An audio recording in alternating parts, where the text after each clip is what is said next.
We made sure to make the event at 10 o'clock and not 8 o'clock on a Sunday, as we normally would have if it was a live program. And hopefully next year it will be live, and we'll be able to host everyone. So I first want to start off by saying thank you so much to Yale University and Yale School of Medicine for co-hosting this incredible event with us, and allowing us to use your platform to talk about COVID-19 vaccination, and education around this pandemic. Our first speaker and keynote address will be given by Dr. Rochelle Wilinsky. She is the director of the Center for Disease Control and Prevention. Dr. Wilinsky is the 19th director of the Center for Disease Control and the 9th administrator of the Agency for Toxic Substances and Disease Registry. She is originally from Maryland and spent her years training up in Boston before she joined the CDC in January of 2021. She was at Mass General Hospital from 2017 to 2020 as the chief of Division of Infectious Disease, and prior to that was professor of medicine at Harvard Medical School from 2012 to 2020. She served on the front line of the COVID-19 pandemic and conducted research on vaccine delivery and strategies to reach underserved communities. And Dr. Wilinsky is recognized internationally for her work to improve HIV screening and care in South Africa, and nationally recognized for motivating health policy and informing clinical trial design and evaluation in a variety of settings. She's the past chair of the Office of AIDS Research and Advisory Council at the National Institute of Health, chair-elect of the HIV Medical Association, and previously served as an advisor to both the World Health Organization and the Joint United Nations Program on HIV and AIDS.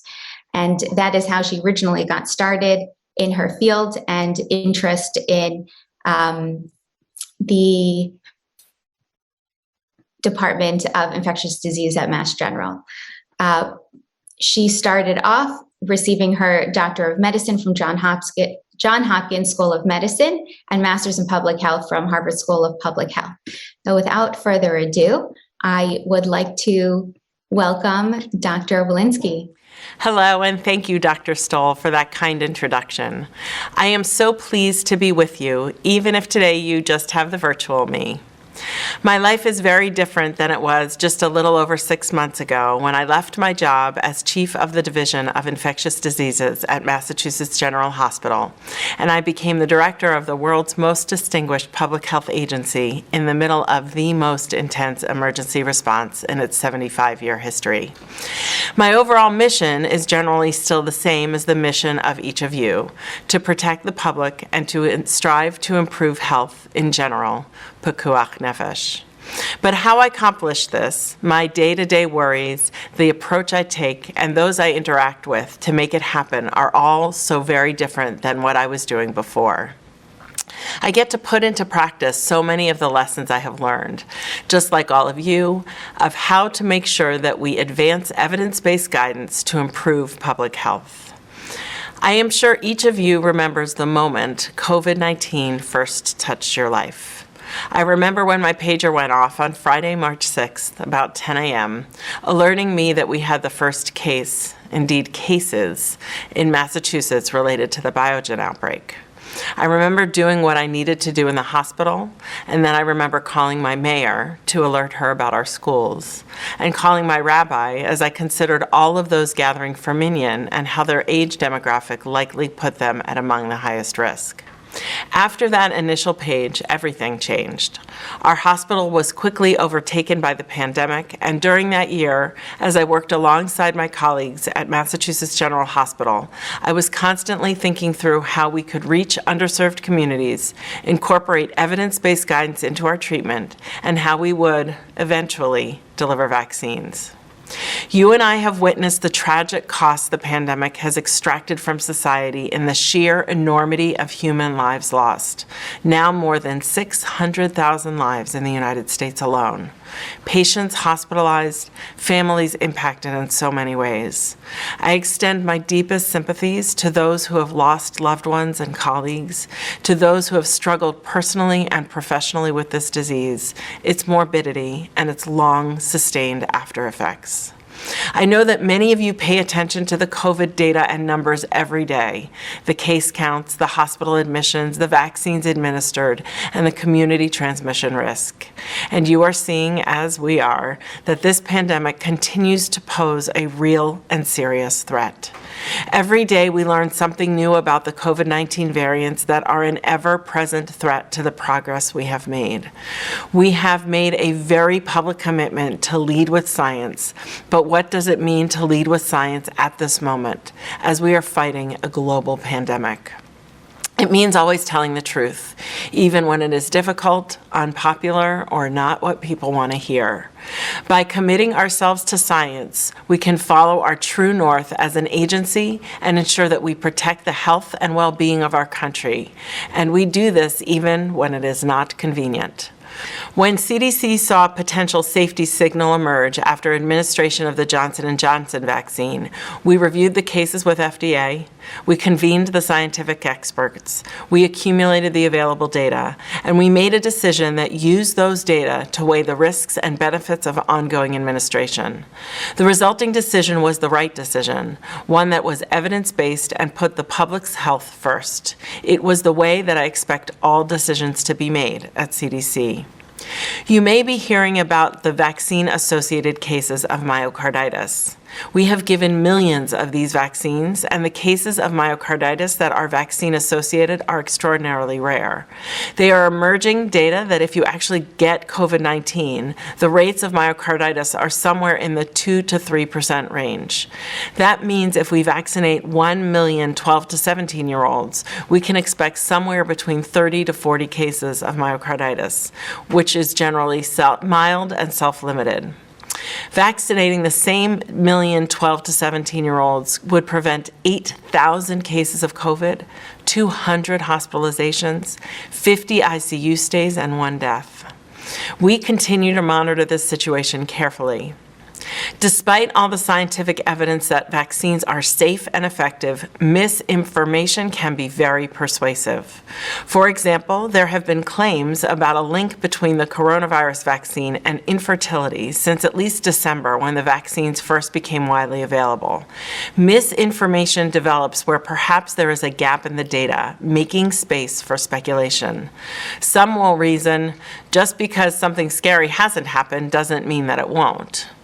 The science does not support the concerns about infertility, and we know that the potential outcomes of COVID infection far outweigh any possible side effects from the vaccine. COVID can cause women to become very ill during pregnancy and, in some cases, can cause the death of the woman and her fetus. No mother should die from COVID. COVID is associated with preterm birth and stillbirth, and these too can be avoided if COVID is prevented. Data published in June in the Morbidity and Mortality Weekly Report show that many women have become pregnant following vaccination, and that there are emerging data demonstrating pregnancy rates were the same between women with and without antibodies to COVID. And data from women vaccinated during pregnancy demonstrate no safety signals. To this end, the American College of Obstetrics and Gynecology and the Society for Maternal Fetal Medicine issued statements at the end of July that all women who are pregnant or those of reproductive age should be vaccinated, and that there is no evidence of a link between vaccines and infertility. Just last week, we announced that new science required us to update the guidance for fully vaccinated individuals. It is guidance based on how the disease has evolved over just a few short months.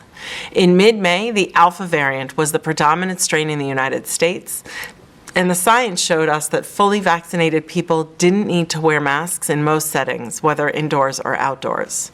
By late July, the Delta variant was the predominant strain, and each day it demonstrated its ability to take advantage of every opportunity to spread.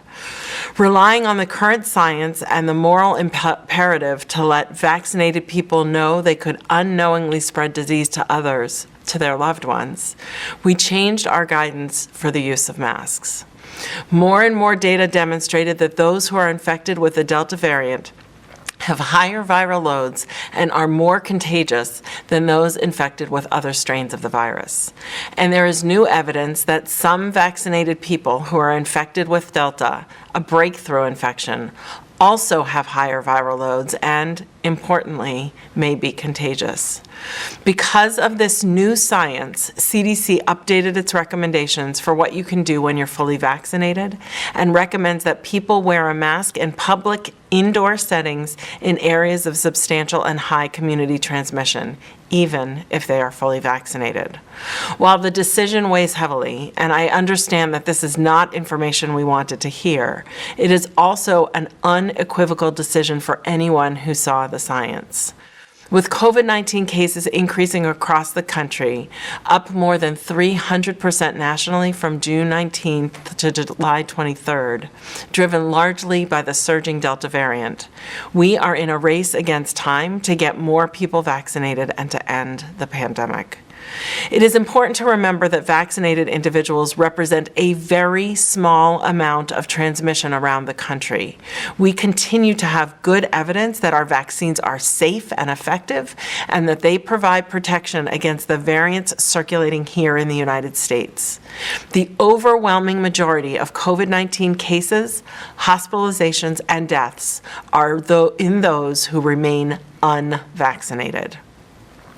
As children return to school for the start of a new school year, our updated guidance recommends that everyone in K-12 schools wear a mask, including teachers, staff, students, and visitors, regardless of vaccination status. We continue to recommend that children return to full-time, in-person learning with proper prevention strategies in place. The Delta variant isn't our only concern. Currently, there are several variants circulating in the United States, and we are watching the emergence and spread of others. The more a virus circulates in a population, the more it replicates, and each replication provides it an opportunity for the virus to transform itself, to improve its own survival, and to chip away at the effectiveness of our vaccines. This is why it is so urgent for everyone to get vaccinated as soon as they are eligible. Vaccination is our way out of this pandemic. Our community wants and needs to hear from you, their trusted physicians, and we are particularly grateful that you, as members of the Jewish Orthodox Women's Medical Association, are making yourselves available, answering the tough questions, and helping your patients and community understand the importance of having themselves and all eligible family members vaccinated against COVID-19, and of having their children up to date on their childhood vaccinations. Thank you for helping your patients and our community understand the importance of vaccination through your campaign with the NYC Department of Health and Mental Hygiene to create a free, confidential vaccination hotline to increase access to the MMR vaccine and to the many webinars and town halls you have hosted to answer questions about COVID-19 vaccination. JOWMA can be a powerful partner in helping us fight vaccine misinformation and hesitancy. A minute ago, I mentioned the concerns about a connection between the vaccine and infertility. We also hear about the efficacy of the vaccine, the speed at which the vaccines were developed, or concerns about the delivery of the vaccine itself. I use every opportunity I have to dispel these misconceptions and bring the message back to what is known. These vaccines were developed based on decades of research. And if you had COVID infection already, it would be wise to get vaccinated, given the threat of circulating variants. Getting vaccinated increases the breadth and depth of the immune response to cover additional now circulating variants. Those are just a few of the vaccine concerns where we are working to provide correct, informed data. There are some who want to hear this from me, but many who want to hear it from you, their trusted physician. Thank you for sharing your story of vaccination and providing the information your patients need to make the best decision for themselves, their families, and their community. As I speak to you today, I am reminded of my own journey as a physician. I was a young, ambitious resident in the mid-90s at the height of the bad days of HIV/AIDS. I would walk into a patient's room wanting desperately to ease their suffering, wanting to hear and have evidence of something that would work to improve their condition, perhaps even save their life. Not having the medical tools to help them, I turned to what I did have, my outstretched hand and my open heart. I gave them all that I had at the time, a comforting touch, a kind word, a listening ear, a silent moment at the bedside. I learned from my patients in the process. I learned what they valued and what they missed. I learned where they came from and what they dreamed. I learned their stories and the barriers that stood in their way. Those moments taught me so much and shaped who I am today. And they are why I became an infectious disease doctor. They are why I went into public health. Through this pandemic, I've spoken to my own rabbi often. I was on the advisory committee of our synagogue for the past year, trying to offer ways to safely gather and be together for our community, our preschool, and our religious school. I think my rabbi would say that I offered her wise public health counsel. As I said in an aliyah I was humbly honored with when our shul reopened its doors, I'm certain that my rabbi gave me far more strength than I gave her counsel. I want to thank all of you who are part of the Jewish Orthodox Women's Medical Association, physicians, trainees, and pre-med students, for your unique mission to educate the Jewish community and support Orthodox female physicians. Mentoring is near and dear to my heart, and I applaud the mentoring work JOWMA does to connect pre-med students to physician mentors for career advice, networking opportunities, shadowing opportunities, and research opportunities. We know that the trauma of the past 18 months can have a lasting impact, not just on our communities, but also on us as physicians. Please, while taking care of others, do not neglect yourselves. For us to get through this pandemic, we need you to be healthy and well. Thank you for the opportunity to speak with you today. It's been an honor to be here. Thank you so much,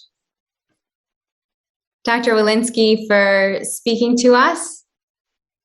And now I would like to introduce the moderator for the next session, Dr. Jordan Goldman. And Dr. Goldman is currently a second-year allergy immunology fellow at Johns Hopkins University. She is originally from New Jersey, did her medical school at New Jersey Medical School and her residency in Los Angeles at UCLA.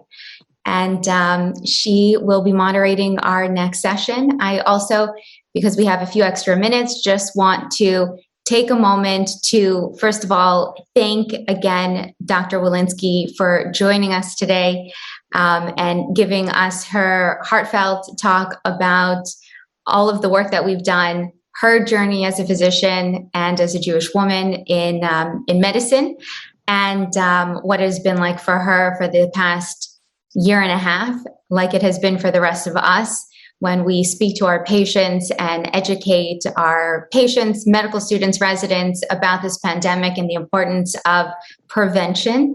And I also want to take a moment to thank JOWMA for organizing this event, for bringing together all of these incredible, brilliant, talented, strong female leaders in medicine. And we made this course, for those wondering why it's on a Sunday morning. It's because as women, many of us are mothers, and this is a time that works best for us and doesn't interact with a lot of our clinical duties. But this is how much we care about our community and keeping everyone safe during this pandemic. So thank you so much, Jordana, for joining us today and for moderating the next session. So I'll hand the mic over to you. Wonderful. Well, thank you so much for that wonderful introduction, Dr. Stahl. I really appreciate it. So again, my name is Jordana Goldman. I'm a second-year allergy and immunology fellow at Johns Hopkins. And today I'll be moderating a talk on vaccine hesitancy, a whirlwind tour of the controversies surrounding vaccines throughout history. And so this talk is going to be led by two wonderful speakers, Dr. Ellie Carmody and Dr. Dorit Rubenstein. And so I will start by introducing Dr. Ellie Carmody. She is an assistant professor in the Department of Medicine and the Division of Infectious Diseases at NYU Grossman School of Medicine. She obtained her MD at Mount Sinai School of Medicine and completed her internship and residency in internal medicine at New York Presbyterian Columbia University and an infectious disease fellowship at NYU School of Medicine. She has a clinical practice as an attending physician on Bellevue Hospital's inpatient infectious disease service and serves as the director of the Bellevue Infectious Disease Clinic. She was awarded the Rudin Faculty Scholar in Residence position in the NYU Division of Medical Ethics and Hesitancy in Haredi communities in the New York City area following the measles outbreak in 2018 to 2019. And during COVID, she has worked on several COVID-19 treatment trials as well as COVID-19 vaccine trials with NYU Vaccine Center. And her work in the Haredi communities merged with work in COVID-19 in her most recent publication evaluating knowledge and attitudes towards COVID-19 and vaccines among a New York Haredi community. Dr. Carmody has been an active member of JOWMA, promoting vaccine education, and has co-authored a letter to the editor on COVID-19 vaccines in Mishpacha, as well as an article in the Jewish Home, Dispelling Myths on COVID-19 Vaccine. So without further ado, that's Dr. Ellie Carmody, and I will let you go ahead and get started. And thank you again for your participation. All right. Thank you so much. That was a really kind introduction. And I want to make sure everything is okay in terms of video and audio. Good? Jordana? Yeah, that was good. Perfect. Everything Okay. is good. So wonderful. I'll go ahead and share my screen.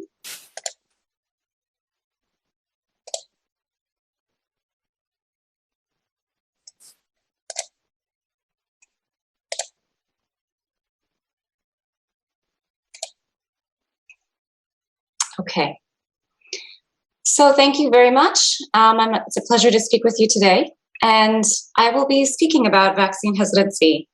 And in a very short amount of time, I'm going to just try to provide a portrait of vaccine hesitancy, sketching in the contours of vaccine hesitancy, and in particular, speaking a bit about the history, but then focusing in on COVID-19 vaccine hesitancy and trying to fill in some details that with a case example of vaccine hesitancy and vaccine perceptions in the Haredi community. These are my disclosures. And these are our learning objectives. So I'd like people to be able to develop a working definition of vaccine hesitancy, become familiar with the history of vaccine hesitancy as well as its repercussions, outline the contours of the broader vaccine hesitancy movement and the thematic elements of COVID-19 vaccine hesitancy, and then recognize the socio-demographic specific features of vaccine hesitancy through this case example of perceptions of COVID-19 within and COVID-19 vaccines within the Orthodox Jewish community. So vaccine hesitancy, I think, has shifted from a simple definition of being a delay in acceptance or vaccine refusal to more of an understanding that it is a spectrum of attitudes. And these attitudes can vary from fully vaccine rejecting to vaccine skeptical to vaccine complacent stances. Vaccine hesitancy involves dynamic, multidimensional attitudes that are often vaccine specific. So an individual may feel one way about the polio vaccine, but may feel very differently about the HPV vaccine, for example. And vaccine hesitancy, I think, is mapped to some broad socio-medical trends that have shaped the healthcare landscape over the past several decades. Vaccine hesitancy has always existed since the origin of vaccines. And as we can see here, this is a color etching done in 1802. And it's a satire of the fear of smallpox vaccination. Here you have Jenner, who's inoculating this sort of a scared-looking woman with the cowpox virus and the vaccine for smallpox. And you have all of these individuals sort of turning into cows in the background. So it's depicting, satirically a fear and hesitancy that existed in the population at the time. There was a tremendous vaccine optimism around the post-war era, and polio provides an example of that. When polio was such a feared disease, even though it was never really a raging epidemic within the United States and was actually a relatively uncommon disease, the fear of polio by sort of a baby booming America, increasingly suburban, family-oriented, and hygiene obsessed, essentially, the specter of polio was formidable, and it led to the very, very rapid acceptance of the polio vaccines in the 1950s. And here you can see a line of people all around a building in San Antonio. And in another case of sort of vaccine optimism in the post-war era, there was the smallpox vaccination campaign in New York City, which has been lauded as a true sort of feat of a public health organization, even though the details of that are somewhat a bit more murky. So in March 1947, there were 3 cases of smallpox that appeared sequentially in New York City. And then in April, the New York City Health Commissioner urged all New Yorkers to receive another vaccine from smallpox if they hadn't had one since childhood. And even though the outbreak was halted by ring vaccination, they pushed forward with vaccinating all New Yorkers. And essentially, between 5 to 6 million were vaccinated within 1 month. The one thing about this was that there was a number of side effects from the vaccine, and they were dismissed as a minor nuisance, which perhaps reflects the paternalism of medicine at the time. In the 1960s, we had the development of the Mmr vaccine, and then which met, I think, with a little bit more a skepticism because measles was not viewed as a serious disease at the time. And then by the 1980s, we had the emergence of true sort of significant vaccine skepticism among the population in the United States. So with the DPT vaccine, there were 2, there was a documentary in 1982 and then a book in 1985 that provided these stories of parents and doctors that claimed children had had seizures and permanent brain damage after vaccination with the DPT vaccine. And in reality, seizures were a rare side effect, but no long-term effects had been demonstrated, and research had been taken out of context. But this really, what the effect of this was that it significantly decreased vaccination rates and increased litigation against vaccine manufacturers, and parent activist organizations were formed for vaccine safety.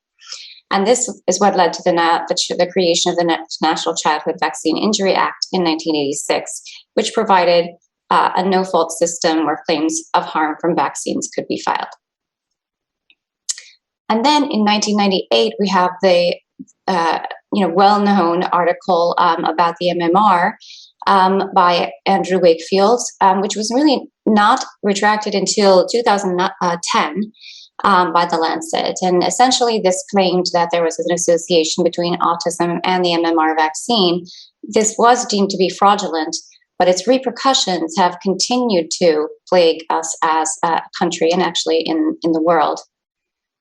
So the emergence of the modern sort of true anti-vaccine movement has significantly contributed to vaccine hesitancy through misinformation. These 3 individuals, I think, are well known. And so the misinformation has in fact impacted and had repercussions throughout multiple communities. So, for example, there were multiple measles outbreaks in 2017 to 2019. One in particular in the Somali American community in Minnesota, where there was a significant direct targeting by anti-vaccine activists that led to under-vaccination. Essentially, that fell to around 41% among 24 to 35-month-olds during 2017. And then this prompted the the measles epidemic that affected this community over this time period. And then within our own Orthodox community, there was also significant misinformation that was propagated through the Peach brochure. And this brochure had been circulating since 2014. And it essentially claimed that vaccines were in opposition with halacha, that falsely linked vaccines to autism and recounted anonymous stories of children being harmed by vaccine. And it was essentially distributed door to door in multiple communities in Brooklyn and in Rockland County, and contributed to lower vaccination rates within these areas, and then subsequent the measles epidemic in 2018 to 2019. And despite the fact that the vast majority of people in the community still endorsed vaccination, there was a very slim minority who did not want to vaccinate, and there was a measles epidemic. And then there was a very strong public health response, which I've heard, in terms of the New York City Department of Health, saying that they needed a very muscular response to stem this epidemic. And I think that this impacted the relationship between health officials in New York City and the Haredi community, and that this then had repercussions in subsequent, as we moved into COVID, not even 10 months later, the effect and the response of the New York City health officials had not been forgotten by these communities. And then in addition, to state that the measles outbreaks also occurred internationally.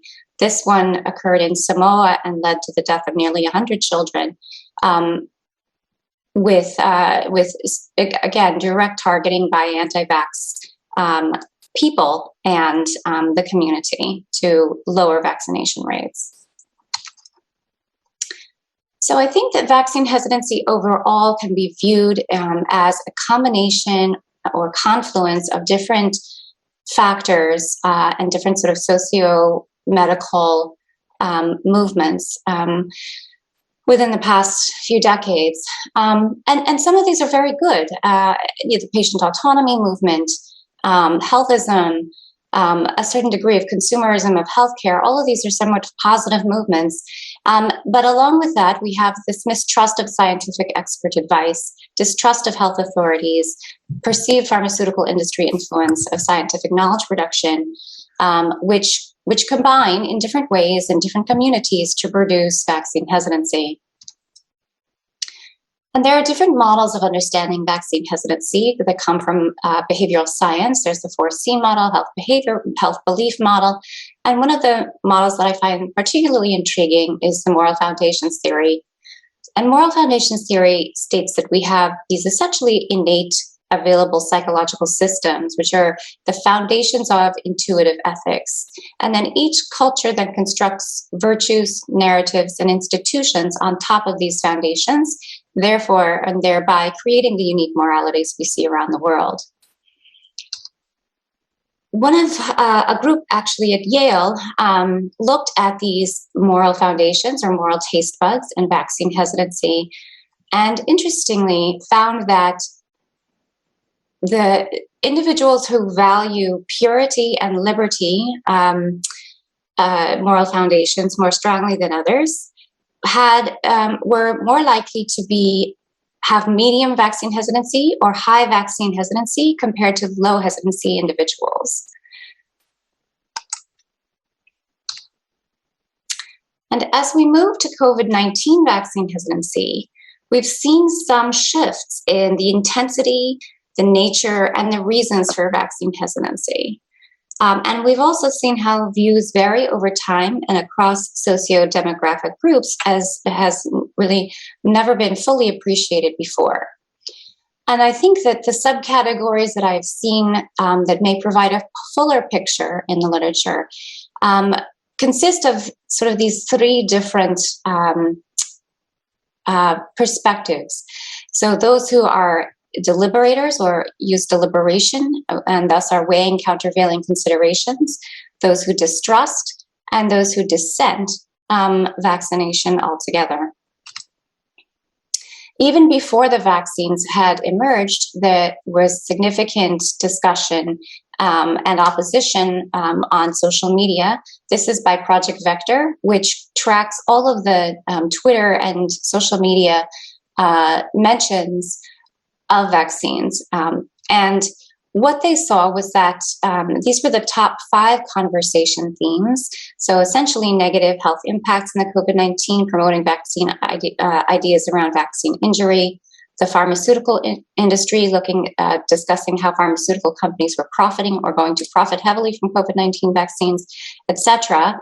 One of the new areas which we had seen in vaccine hesitancy that hadn't been so impactful before was this conversation about health authorities and the significant number of mentions that targeted the credibility of Dr. Fauci, the CDC, the NIH, reporting links between NIH and pharma, and the NIH ownership of Moderna vaccine. So this is the largest study of vaccine hesitancy in the United States, and this is the one that talked about the deliberators versus the dissenters and distrusters. And it just came out last week, actually, and was a survey of over 459,000 participants over multiple time points. And income, education, and state political leaning strongly predicted vaccine hesitancy. But I think what's more interesting, perhaps, is that there was a shift in if someone was essentially vaccine hesitant but not vaccine rejecting, there was definitely a shift in the way that they perceived the vaccine and their vaccine acceptance over time. So we see here, for example, with Black Americans in January, most of them, or many of them, were significantly vaccine hesitant at the time. But by March, many of the Black Americans actually had become much more vaccine accepting. Whereas we have in the white population in these mountain states, in Montana and Wyoming, Idaho, really there hasn't been that much of a shift in their perception or their acceptance of the COVID-19 vaccines. And we see vaccine hesitancy. There is a group here of strongly vaccine hesitant that has not significantly shifted over time. So it's around 10% of the population that is vaccine rejecting. And then those who are strongly vaccine hesitancy, meaning that they will probably not get the vaccine, has become somewhat smaller. But that group too remains fairly fixed. Those, and here, this I also felt that this was interesting in terms of the reasons for vaccine hesitancy. Those in pink who would definitely not get a vaccine, the most common reasons for them, they said that they would not trust the COVID vaccine, would not trust the government, and were concerned about possible side effects. So again, getting to this feature of distrust among those who are vaccine rejecting. And those who are sort of vaccine deliberating, or those who would probably not get a vaccine, most of them were planning to wait and see if it's safe, and because they were concerned about possible side effects. So I think, this shows us there are two different populations that we're thinking about, and that we can determine from our patients different attitudes, and then proceed with vaccine education in different ways. And then here again, this is just discussing the vaccine rejection versus vaccine reluctant, and looking at differences between these two groups. Much higher distrust in those who were definitely not going to receive a vaccine. And so I'd like to move now toward discussing COVID-19 perceptions and vaccines among the Orthodox Jewish community, and in particular the Haredi community. So, but to do that, I think we just need to preface with a little bit of understanding about how devastating the coronavirus was in these communities. So, at the beginning of the epidemic in March and April of 2020, Hasidic and Haredi communities overall were some of the most dramatically and devastatingly impacted communities of the coronavirus. And by July, there was a perception that because so many people had had COVID in these communities, that perhaps it was okay to kind of resume normal life and normal behavior. And particularly since that there were local providers that suggested that as many as 70% of the community had COVID. But when cases sort of had an uptick in September and October, again, the public health officials had a dramatic response, and a response that I think was sort of met with some skepticism by the community. So there were advertisements and flyers that went out saying that the positive antibody test is not immunity, although people had been infected only 4 or 5 months prior, and somewhat culturally insensitive campaigns by the New York City Department of Health, where announcements were blasted in Yiddish, often in non-Yiddish speaking neighborhoods, and there were mask informers by the DOH who would basically walk around neighborhoods and count the number of outdoor mask wearers. So there was a feeling among many in our community that they were being targeted, and this again sort of frayed the relationship between the New York health officials and members of our community. So there was so much media coverage about the Haredi response to coronavirus and vaccines, and we really wanted to find out, from people within the community, what were their true perceptions, rather than, look toward the media to determine those for us.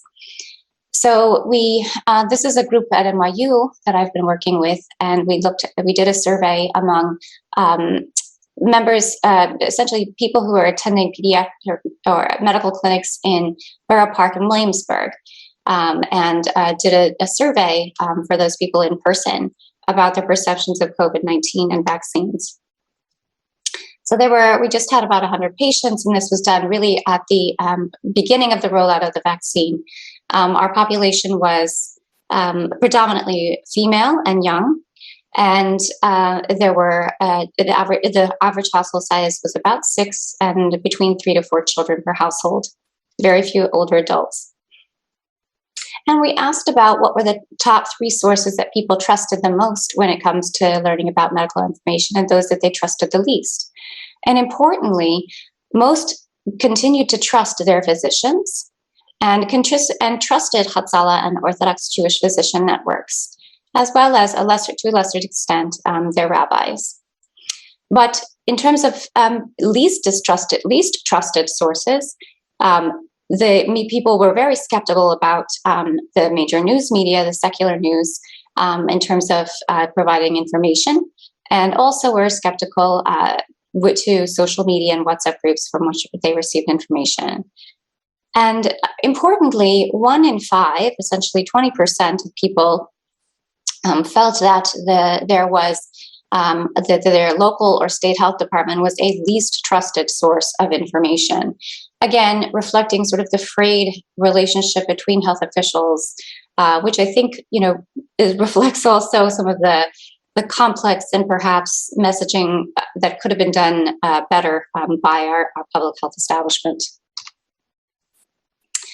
In terms of the perceptions of COVID-19 vaccines, these essentially mirrored the general vaccine hesitancy contours across the country. People were concerned about new technologies, and they were concerned about the speed in which vaccines were developed, and the influence of the pharmaceutical companies on the CDC and other bodies. And there was this population at the time was very, very vaccine hesitant. There was also a significant loss of trust in the U.S. healthcare system, and mandates would not have their desired effects in these communities, with only 11% that responded that states and city governments had their best interest in mind. So I think that overall this demonstrates that though trust in physicians was somewhat maintained, trust in the healthcare system had eroded, and health departments did not elicit any trust in this community. And so when we did a multivariate analysis of factors that impacted and predicted strong vaccine hesitancy, we found the most significant predictors of strong vaccine hesitancy were the belief that it was better for people to develop immunity by getting COVID-19 than to get a vaccine for COVID-19. And also that the idea that having COVID-19 and antibodies really was the pathway to resuming a normal life. And then finally, there was some association between strong vaccine hesitancy and a loss of trust in physicians in the U.S. And then the largest study of COVID-19 vaccine attitudes and sentiments in the U.S. Orthodox Jewish community was done by Mmr Research. And this echoed the idea that there was an association between having had COVID-19 and ideas about COVID-19 vaccination. So this looked at a total responses of over 4,000 individuals within the community. And there was really an inverse association between having had COVID and receiving the vaccine. So the more often somebody had COVID, the less likely they were to receive the vaccine, and vice versa. And when they broke that down, among the Hasidic respondents, 70% responded in the survey that they had had COVID. Most of those were not vaccinated. About half had been vaccinated or had plans to be vaccinated. But if they did not have plans to be vaccinated, the most common reason was that they had had COVID and just didn't. So there's really a perception that COVID-19 vaccination is not necessary in people who've had COVID. And then in addition, this also was shown across different subpopulations. So those subpopulations who had a very high COVID-19 experience here, these two groups here, had lower vaccine sentiment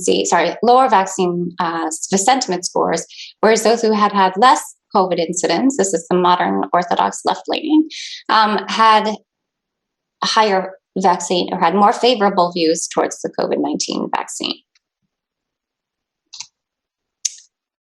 So in summary, vaccine hesitancy has multiple origins, and it's complex, it's dynamic, and it's sociodemographically specific.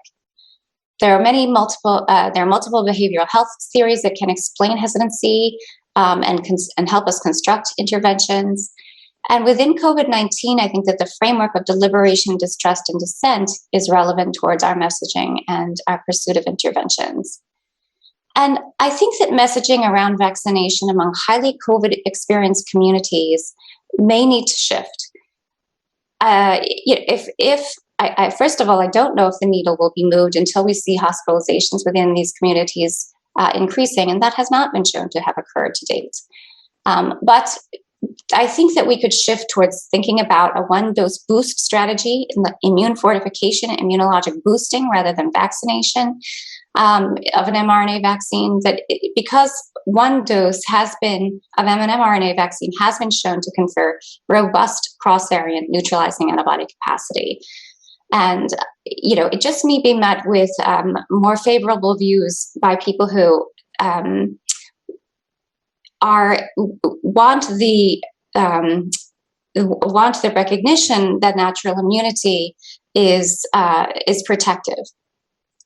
And then finally, I think that development of a commercial assay for correlative protection, which is such as neutralizing antibodies, which seems to be the closest correlative protection we have to date.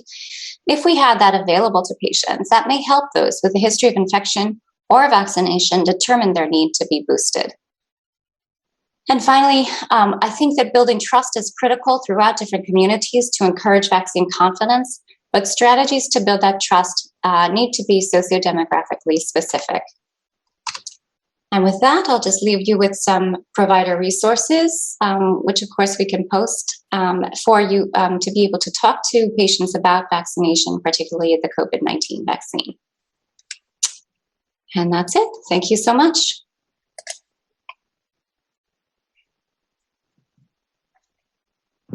Well, thank you so much, Dr. Carmody, for that wonderful talk.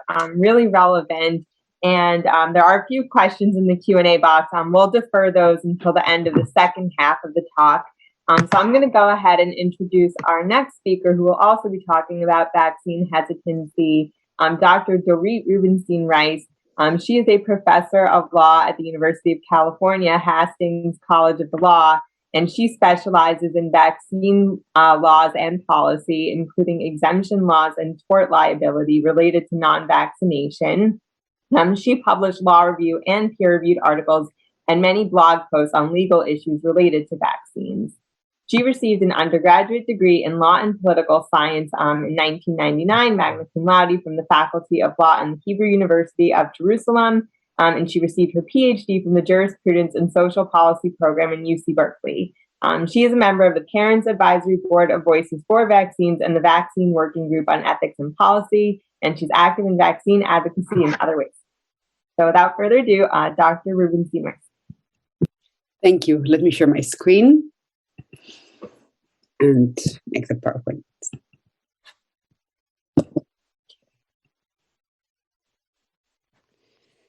So, first of all, thanks to JOWMA for having me. And thank you, Dr. Carmody, for that really great presentation, which has minimal overlap with mine, and I think sets us up nicely for what I'm going to say, and was certainly really informative. Here are my disclosures. And what I hope you'll get out of this presentation is an understanding of the vaccine continuum that Dr. Carmody mentioned, a little more about the anti-vaccine movement, and much of my presentation will talk about the way the anti-vaccine movement misinforms people. And at the end, I'll cram a little discussion of what we can do legally to combat that. And I'm coming in with a view that although most people who are hesitant are not anti-vaccine, at least some of the claims that they've heard and at least some of the reasons they have for resisting vaccines are affected by information from the anti-vaccine movement. And that actually does include the last point that Dr. Carmody ended on, which is prior infection. I will also try to get across the point that this is not organic or unplanned, that although many people who are anti-vaccine are acting organically and are speaking sincerely and passionately, many of the arguments come from an organized, well-funded movement. Not now, please. And finally, I'll mention that we have some legal tools to fight this, but they're very imperfect. And sorry, it's Sunday morning and there are kids in the house.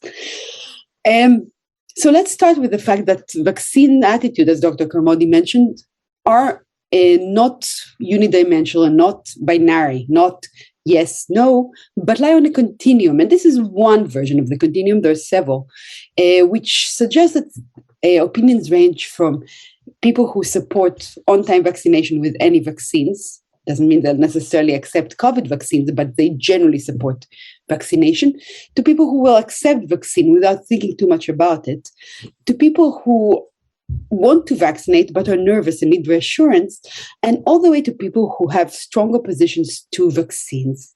And to remind everybody, outside this group are also organizations that are working one way or the other. They're the public health officials that are trying to prevent diseases, and as Dr. Carmody mentioned, they're not always doing it perfectly. There are often issues, but they have a position coming in.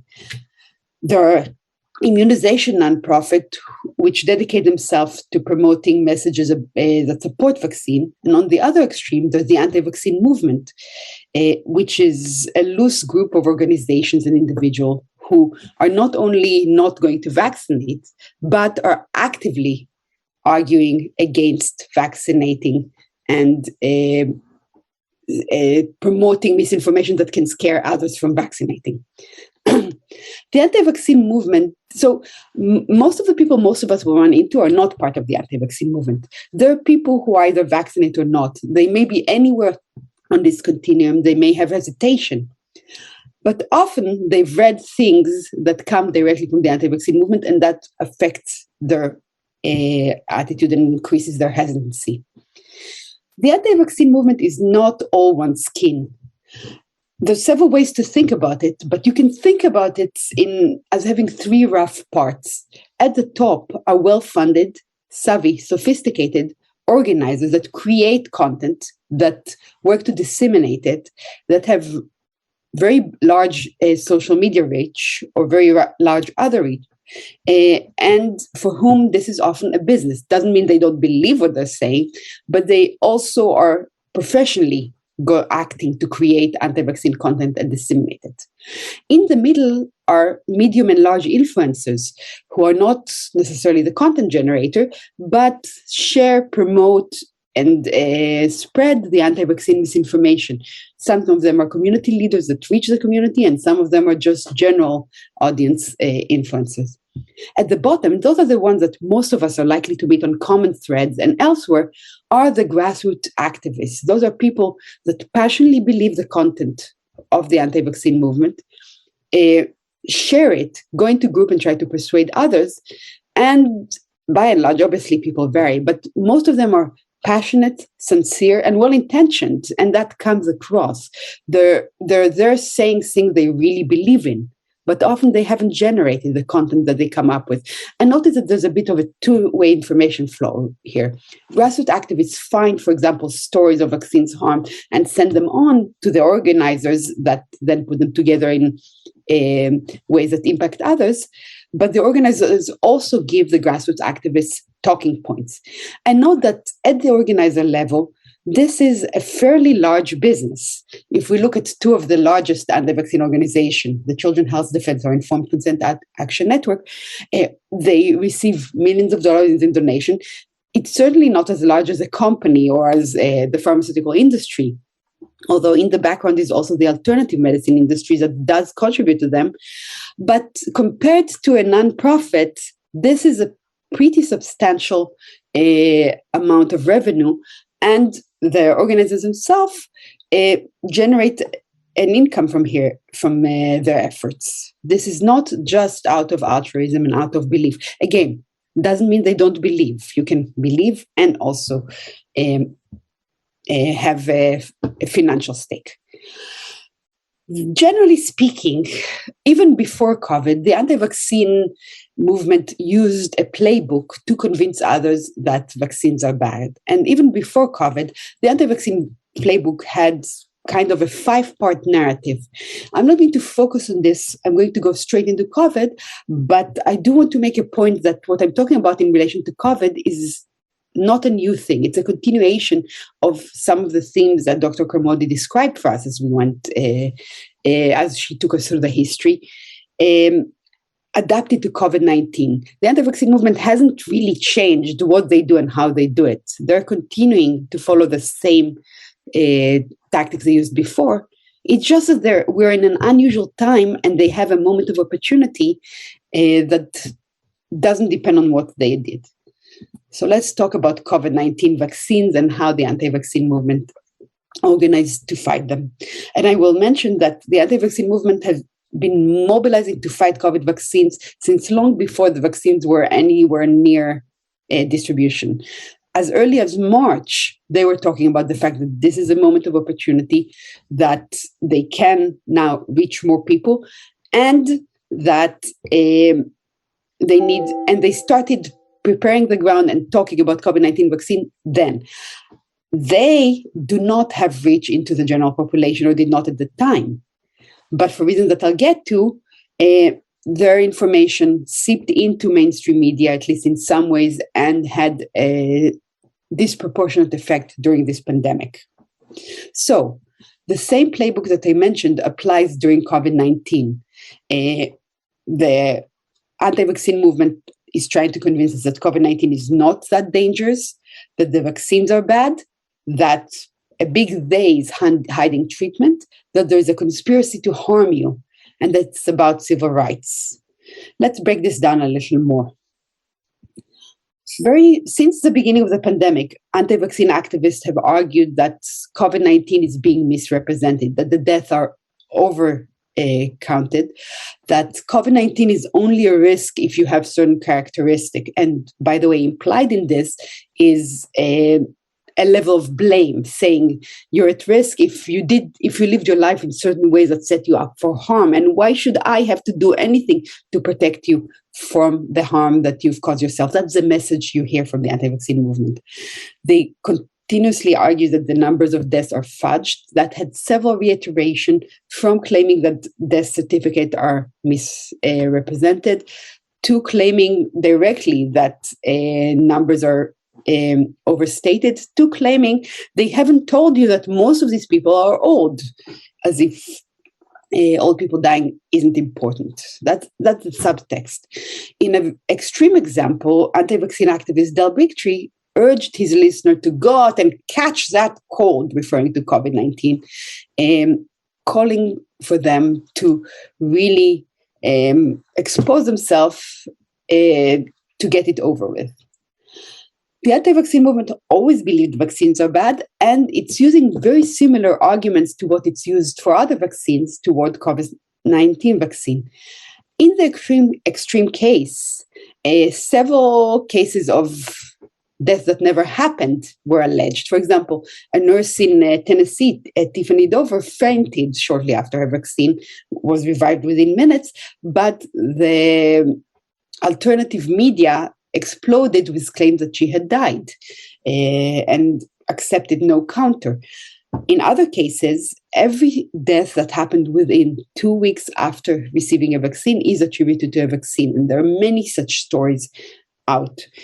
The anti-vaccine movement is claiming that reports to the Vaccine Adverse Events Reporting System, VAERS, show the vaccine risk, even though that's simply inaccurate. Anyone can report anything to VAERS, and without investigation, the raw numbers mean little because they don't reflect whether something actually happened, whether it was vaccine related, and that would depend in part on what do we expect to see in the population in that. But every week, anti-vaccine activists put out a slide that shows this summary of VAERS report and claim that this shows the vaccine risks.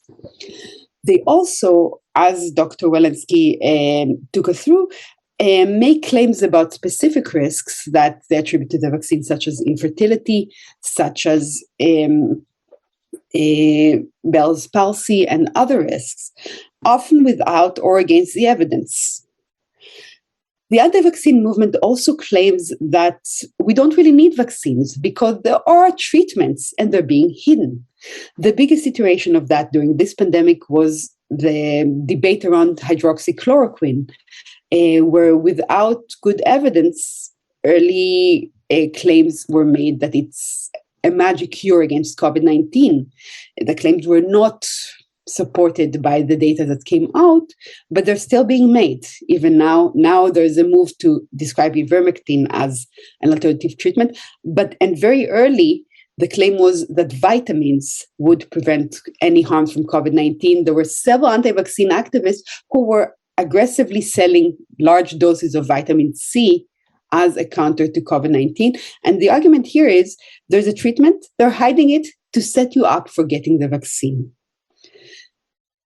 Overlying all this is a claim that there is a conspiracy to harm you, drawing on the mistrust in government that Dr. Carmody raised. And remember, some level of mistrust in government is healthy, and a blind trust has its own issues. So a healthy skepticism towards government is not a conspiracy theory. The claims here go far beyond that. The claims blatantly say that CDC is lying to trap you into something, not quite sure what, that Dr. Anthony Fauci is lying about the diseases. And these claims erode mistrust and help set the ground for accepting other claims that do not have evidence for them. Always in the past decades, this has been said in the language of civil rights. This is a conspiracy not just to harm you, but also to take away your rights and set you up for domination. The whole COVID-19 pandemic, according to some, is a conspiracy to control you. And the argument goes that vaccine mandates are a violation of your human rights. Just to be clear, some mandates can be a violation of civil rights, but in this very global formulation, that's a much more problematic claim. And we continuously hear comparison of public health measures to the actions of the Nazis during the Holocaust, suggesting that these measures to limit disease are exactly like what the Nazis did. The tactics also haven't changed. I am linking here to an article from 2011 about the anti-vaccine movement that set out their tactics and tropes. And if you read the articles, I think you'll see that a lot of what we're seeing now is familiar.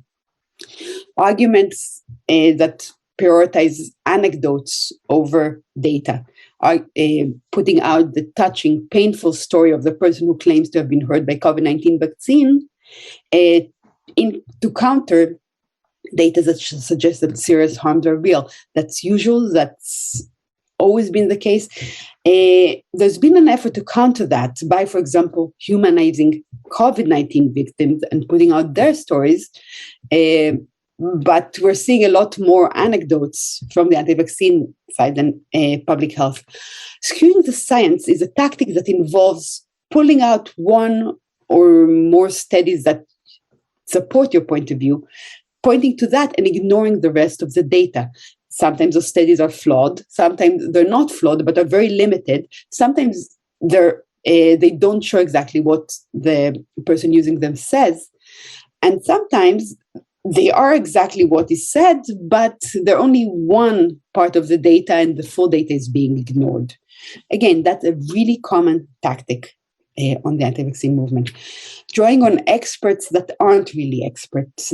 Probably the most extreme example is Dr. Jody Mikowitz, who used to be a real scientist, but was involved in a scandal over a previous research that appears to have been the result of lab contamination and has been, since the beginning of the pandemic, featured as an expert on virology and infectious disease, even though it's been a long time since she was a practicing scientist and has made very extreme, very problematic claims.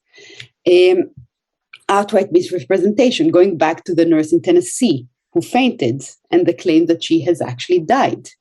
There's several cases where the claims are simply not true, and you look at it and say, that's simply not true. How do you deal with blatant untruths in this kind of case? And finally, always the anti-vaccine movement has targeted the opposition, presenting anyone who disagrees as shills, as in the pocket of pharma. To give one example, Dr. Peter Otez has been painted as representing the pharmaceutical industry. And that is extremely strange because Dr. Otez, for years, has been a vaccine scientist that works to give vaccines to the poorest of the poor with no profits in the world. But still, that's the formulation. So why is this? The anti-vaccine movement has always been doing this. They've been using the same argument and the same tactic. Why are they making an impact now? Why are they breaking out beyond their weight? Well, there's a number of reasons that make us especially vulnerable to misinformation now, and they don't actually have to do with the anti-vaccine movement itself.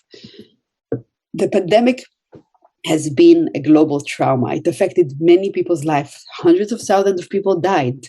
Tens of millions were hospitalized. The economy suffered horribly. We are vulnerable. And when we are vulnerable, conspiracy theories and misinformation are easier to reach for and easier to have a hold. There's an overlap between conspiracy theories that reinforces them. Many people who were already members of QAnon reached out for anti-vaccine conspiracy theories or were vulnerable to anti-vaccine conspiracy theories, and the other way around. Many anti-vaccine movement activists joined QAnon and forged connections that allowed them to reach larger groups of people. We're focused on vaccines. Vaccines are our way out of the pandemic. So there's an intense gaze towards vaccine right now. And we're all looking at that, which means we're looking for information, which means we may get more misinformation. The pandemic has been politicized fairly early on. One side of the political divide was more likely to accept the dangers of the pandemic and the measures of public health than the other. This is new. We have not been in a situation where the attitudes to preventing disease were determined by your party affiliation, at least not to this extent. There's been some of that. I'm overstating this because, as my public health law colleagues point out, public health is always political, and we've seen some of it with HIV and with smoking. But we're seeing a strong degree of politicization right now, and that is helping anti-vaccine claims break into mainstream media. And we have communities that have good reason to mistrust public health or mistrust government or mistrust medicine. That's true for the Black community, which has a history of mistreatment by the medical establishment. That's true, as Dr. Carmody pointed out, for the Orthodox community, who is seeing reasons to mistrust public health. That is making them look elsewhere for information and be more vulnerable. What can we do? And I'm going to talk about law. There's a lot of things we should be doing in terms of combating misinformation, and JOWMA has been doing a lot of it already and will keep probably doing that. But I'm going to talk a little bit about what can the law do. So one question is, can we limit the spread of misinformation on social media?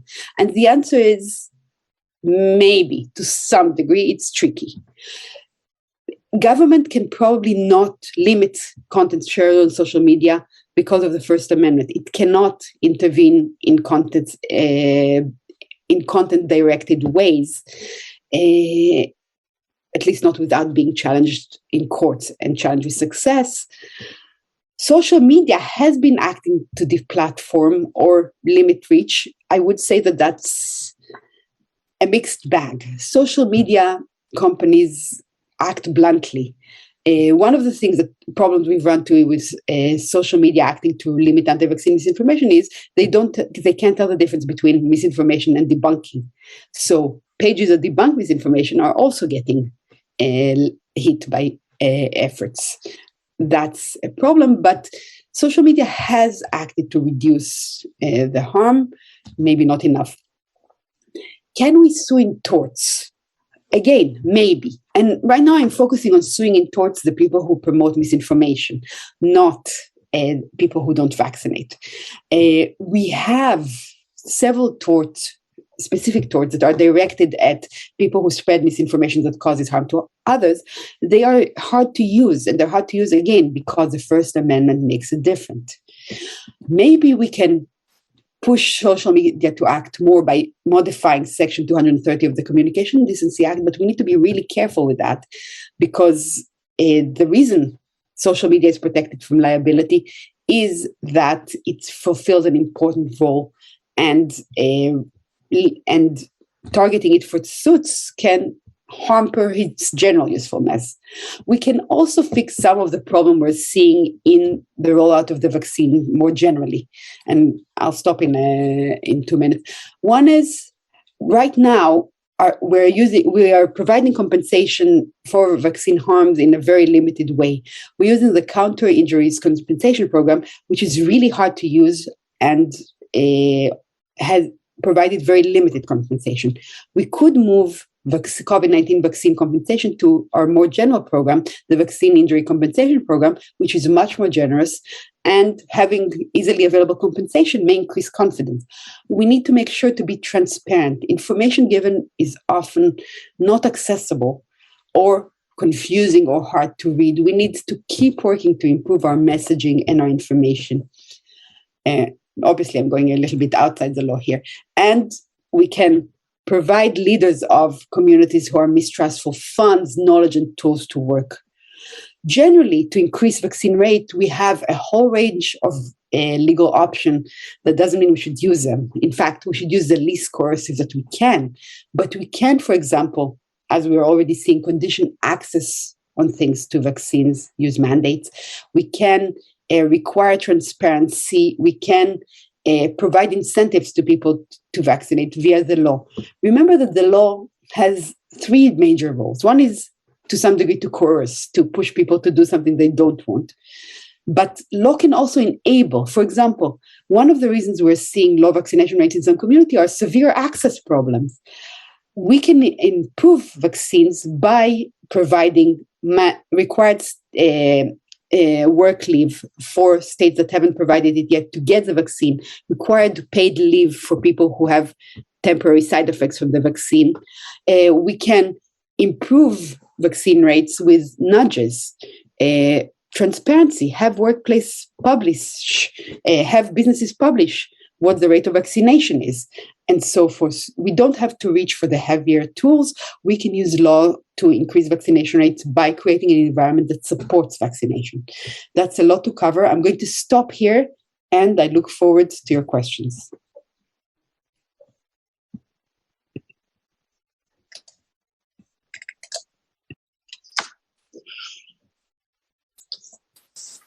Well, thank you so much, Dr. Rubenstein-Rice, for that wonderful talk. And thank you again to Dr. Carmody for your previous talk.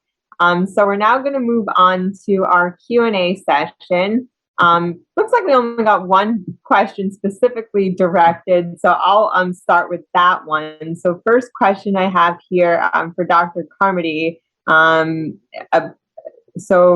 attendant reported, I've been told by patients that Hatzalah in New York claims they've seen many side effects of the vaccine and advised against it. And so they wanted to know, Dr. Carmody, if you've had any experience with this. As far as I know, Hatzalah has embraced the vaccination, and they've been very proactive about vaccination, and they've set up pop-up vaccination sites for people within the community. So although I can't say exactly what individual people from Hatzalah are saying, as an organization, they've been very pro-vaccine. So I can't substantiate that claim. So. All right. And then I'll direct this question towards Dr. Rubenstein-Rice. So Dr. Gupta wrote in, we're experiencing a lot of breakthrough infections amongst our physician population in the Mid-South. Most of us were vaccinated in December to January. What is the likelihood of a booster or third vaccine? And you're more than welcome to weigh in, Dr. Carmody, as well. I think that question was initially directed to Dr. Walensky. I can't really comment on this. I know that there's discussion of whether to have a third boost, and some public health officials are calling for it, but I don't know what's actually going to happen with it. Yeah, and I can't say that I exactly know. I know that it looks very much that the FDA will approve booster vaccines for those who are immunocompromised as soon as next week. So that population, I do think, will be authorized to receive a booster. As far as the rest of us who are not immunocompromised, I don't see a signal for that quite yet. So it remains to be seen.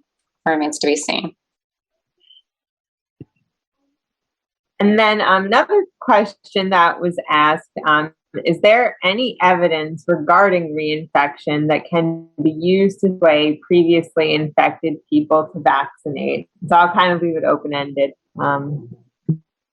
Yeah, I can try to take that. So, I think that the largest study on reinfection has been the Siren Study, which is out of the UK. And that has consistently shown that the protection from prior infection is around, 83-84%. There was another study done in Denmark that looked at reinfection as well, and saw that reinfection again was, that prior infection was around 80 to 90% protective in those people who were under, who are I think it was 65, so under 65. But in the elderly, the reinfection rate was as low, was as high as, the lack of protection, or the reinfection rate was, let me just, 1 second. I just want to phrase this correctly. So infection was only 47% protective towards reinfection. So it looked like within the elderly, initial infection was less protective than it was in the younger population in that study, and that was a very large population-based study. So, I think that reinfection, I think we could say, it certainly does occur. I do expect that it will occur more frequently with the Delta variant, and I think that that's based on the in vitro data. So, essentially, when we looked at there was a study just published in Nature that looked at neutralizing antibody capacity to the Delta variant of sera that was from convalescent sera from people who had been infected a year ago, only 47% of those samples of sera were able to neutralize the Delta variant. When you give those individuals one vaccine dose of mRNA vaccine, all of those individuals, their sera was able to neutralize the Delta variant. So that's why I would argue that one dose of an mRNA vaccine or one dose of an adenoviral-based vaccine is sufficient in people who have had prior infection to give them sufficient protection towards the Delta variant. And that is the national strategy among multiple European countries. I believe it's still the strategy in Israel as well. So, it's been very confusing in this country for multiple people who've had prior infection. The one study that I know has emerged, and it was, I think, just posted last week, was a study that was done in Kentucky that listed that did show that they looked at people who had infection in 2020, late 2020, and looked at reinfection, those people who developed reinfection in May and to July, or May to June of 2021. They showed that people who had been vaccinated had less of a chance of reinfection than people who had not been vaccinated. Again, with the denominator being all of the people who had had prior infection. So the difference was, both of them had high rates of reinfection, which I find concerning. And I'm not, so sometimes there's something a little bit off of this data, but those who had not been vaccinated had a 34% chance of being reinfected.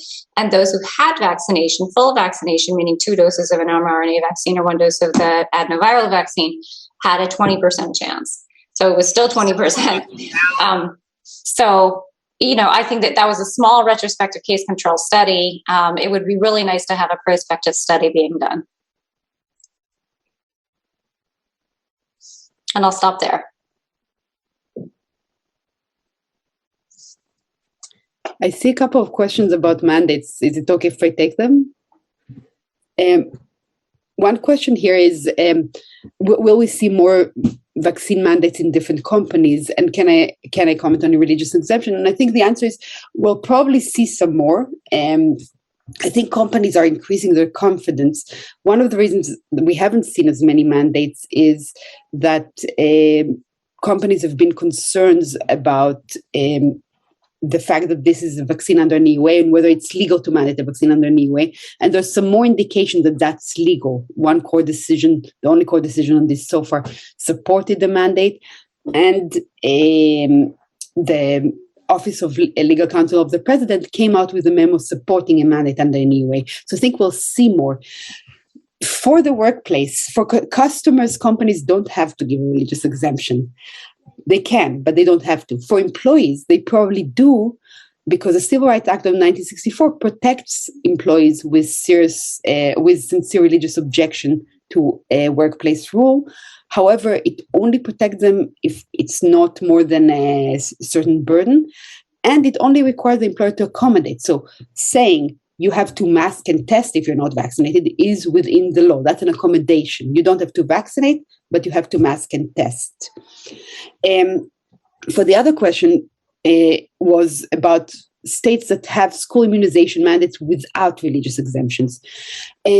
Notice that while we have a really large history of school immunization mandates, we don't have a large history of adult vaccine mandates. That's relatively new. As Dr. Carmody mentioned, one of the places we've seen it was in some neighborhood in the 2019 measles outbreak.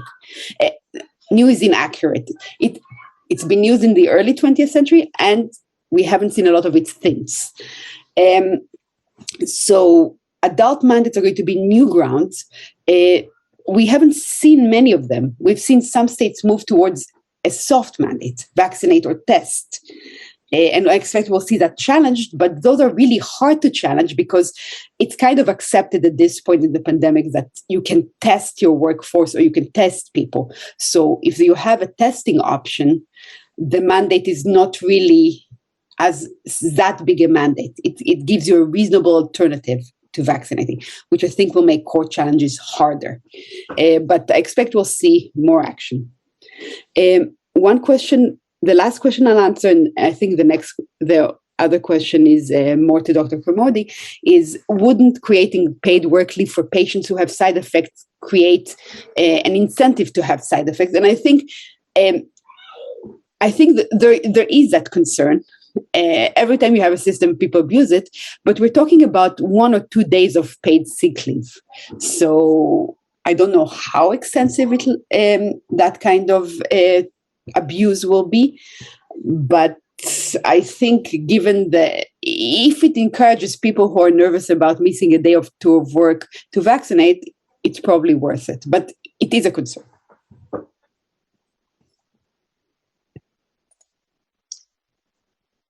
So there was a comment, the last comment in the chat about South Florida. We're seeing many young adults who are getting COVID for the second time.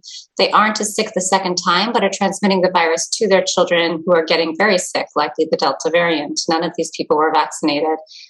And it's those type of anecdotes that I think are really important, that are released and become public. And those are kind of what encourage people to get vaccinated, even more so than statistics and data. So I would just say that it's really the experience of us in the hospitals and what we're seeing that we can share with our patients, and that's the most impactful sometimes on an anecdotal level.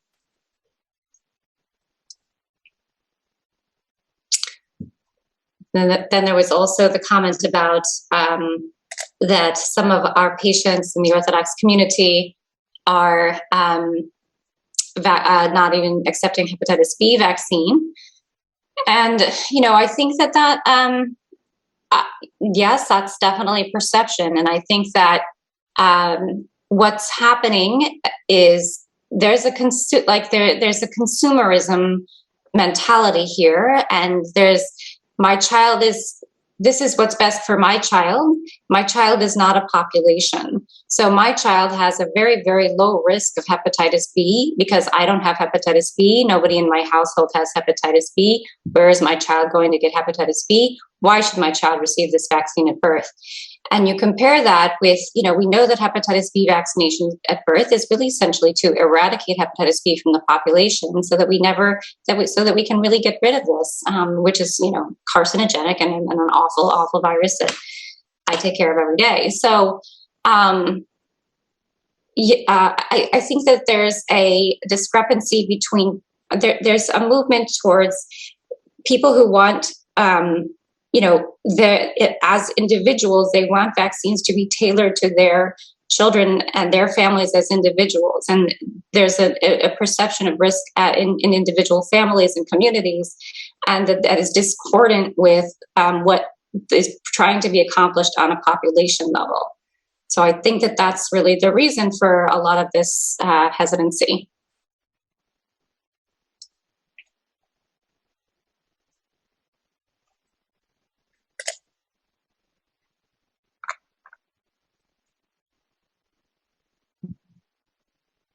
So I think it looks like most of the questions were addressed. I'm wondering if we had anyone on any of our panels that had a question, or if we can pause here for a break. There was actually one question regarding fertility in the vaccine and changes in menstrual cycle, perhaps that Dr. Carmody could address.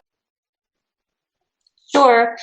I've heard this anecdotally as well. I don't know if it's being studied systematically, but I don't think it's uncommon, when you have, a vaccine in which you have been thinking about and you've made a decision about, and it's taken you some time to make that decision, perhaps, or that has an immunologic impact or on your body for a short period of time to experience menstrual irregularity. But I think that from what I've heard, it's maybe one cycle and then things go back to kind of normal. So I just don't see that as being a significant issue. I don't think that that's any determinant of fertility. I just think it's like one abnormal cycle, which may be due to the stress of getting vaccinated overall. And one thing that I just want to add quickly is JOWMA put out a phenomenal newsletter about this question, not necessarily the menstrual cycle, but I can second what you just said with one, it causes irregularity with one cycle, and then people tend to go back to their normal menses. But with infertility, because it is such a hot topic, and so many patients have so many questions, but we can put up the JOWMA newsletter that went out to all the members of JOWMA, but maybe we could put it on our Instagram page, or I think if it's not up on the website, we should put it up on the website. I know I shared it with Yale University as well, because it was so informative and very easy for patients to read. And it really goes through every single misconception with infertility and answers all those questions and goes through all the studies. Okay, so I don't see, I think Dr. Rise, one more question. Comments on what you think will happen in the states where governors are trying to outlaw mask mandates in their cities and schools. That's a great question. I had that question too. It's actually being debated as we speak. There's real questions. So there's going to be probably some litigations around that. I would add that it's not a new area. We've had debate about preemption of local government for at least 10 years now in public health. It came up in other contexts. It sounds like some mayors may consider suing the government, claiming their city they can't limit the city powers, but it's going to really depend on the setup of local government in that state, whether there is such a viable claim. I also heard that some parents of children with disabilities that are more vulnerable to COVID are considering lawsuits claiming that lack of mask mandates is problematic under IDEA Act because it creates an unsafe environment for the children. So I think we'll see some action there. There's nothing yet, so it's something to keep an eye on. There's one lawsuit by a Norwegian cruise line against Florida about their vaccine status ban, but that's a little outside your question. Great. Well, thank you so much to everybody that joined our first half of the morning. This concludes. We're running right on time. I think this is the first conference ever where we're running right on time. And we are going to take a 10-minute break now from 11:40 to 11:50. Okay, so without further ado, I'm going to introduce our next guest, our next speaker, Dr. Esther Rojas. I'm sure I'm mispronouncing that last name. I apologize. Please correct me when you come on.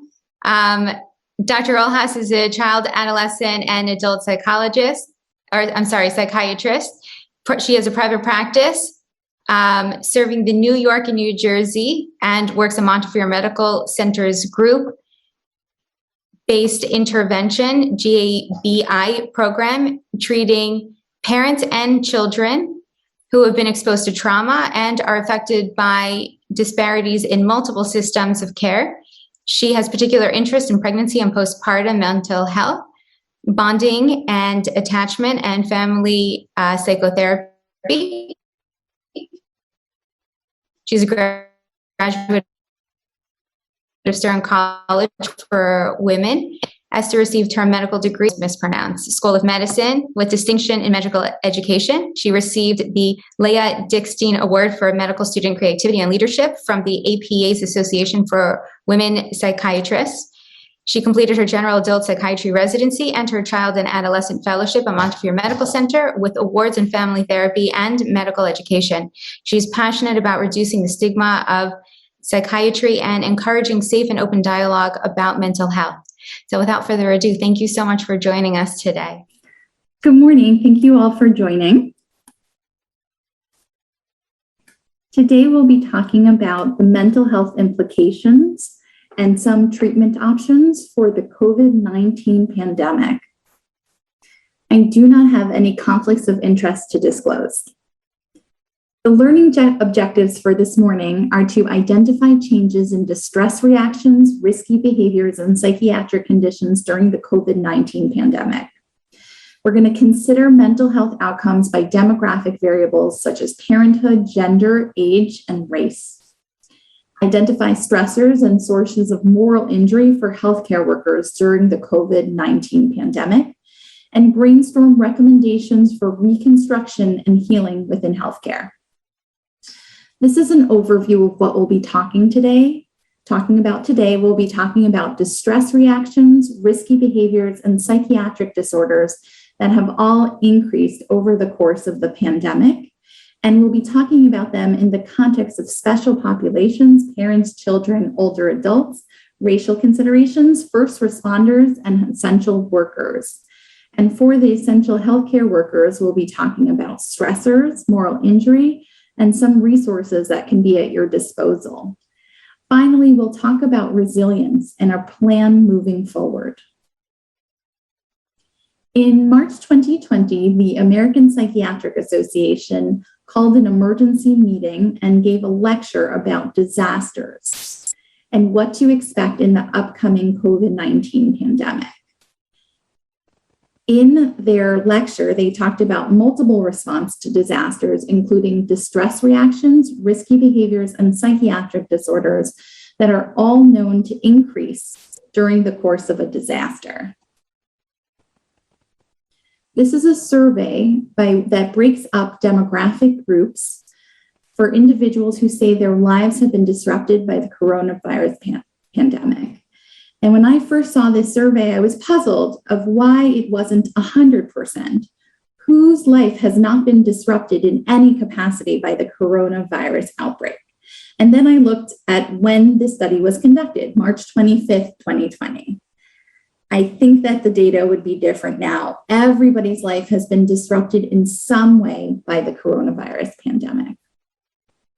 In August 2020, based on self-reports, we can see that loneliness, isolation, past trauma, relationship problems, fear about the coronavirus, grief, financial problems, and racism were some of the issues that were causing or fueling mental health problems. Distress reactions do not meet the criteria for a psychiatric disorder, but can certainly interfere with functioning. Those include eating and sleep changes, decreased sense of safety, somatic symptoms, irritability, distraction, isolation, and avoidance. There are demographic disparities in the ways that individuals were impacted by the pandemic, with women, younger adults, Black adults, and those who have been impacted financially more likely to report a negative impact. When we look at gender and parenthood, we see that overall women reported more negative effects than men during the pandemic. For parents of children under 18, we're also seeing a significant amount of distress and stress. Nearly half of parents said that the level of stress in their life has increased compared to before the pandemic. And about 62% of parents who have children who were learning from home said that that the stress in their life had increased compared to the pandemic. And so we're seeing an increased stress of parenthood, and specifically on parents who are trying to manage their children's online learning. 3/4 of parents say that they could have used more emotional support than they received. 32% received treatment from a mental health professional, and 1/4 of parents were diagnosed with a new mental health condition since the pandemic started. While mothers report more subjective distress and mental health issues, fathers are more likely to report behavioral and physical changes, such as sleeping more or less than they wanted, unwanted weight changes, and drinking more alcohol to cope with stress.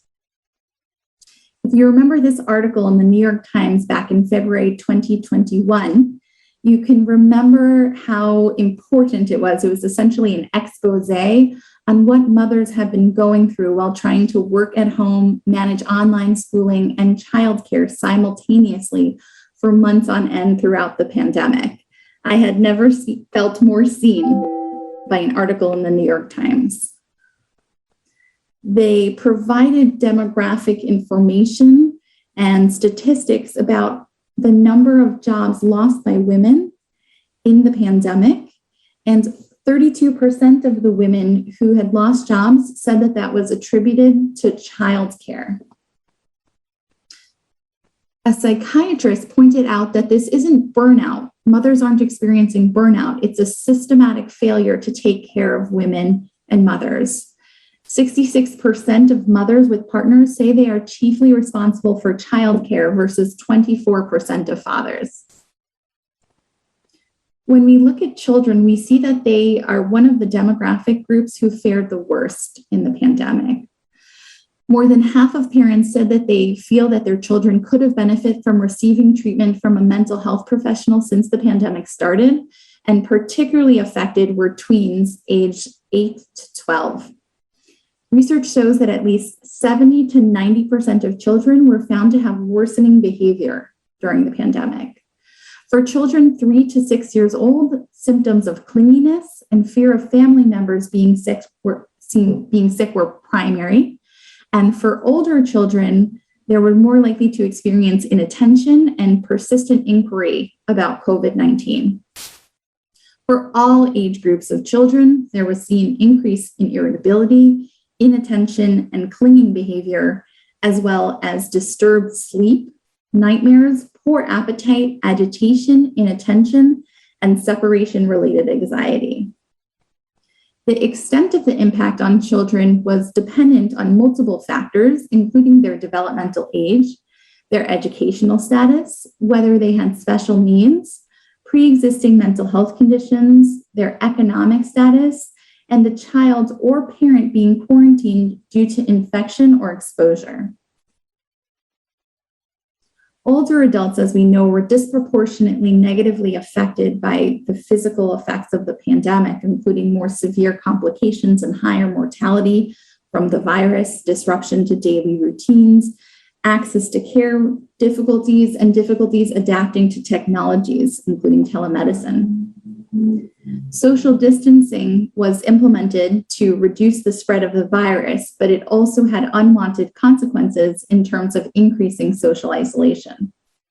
Social isolation was found to increase anxiety symptoms for older adults, and both anxiety and isolation is known to decrease the quality of life for older adults. 56% of adults aged 50 plus said they felt isolated in June 2020, which was double the number who felt lonely in 2018. The good news is that if you look at anxiety and depression by age, the older adults actually did better than expected.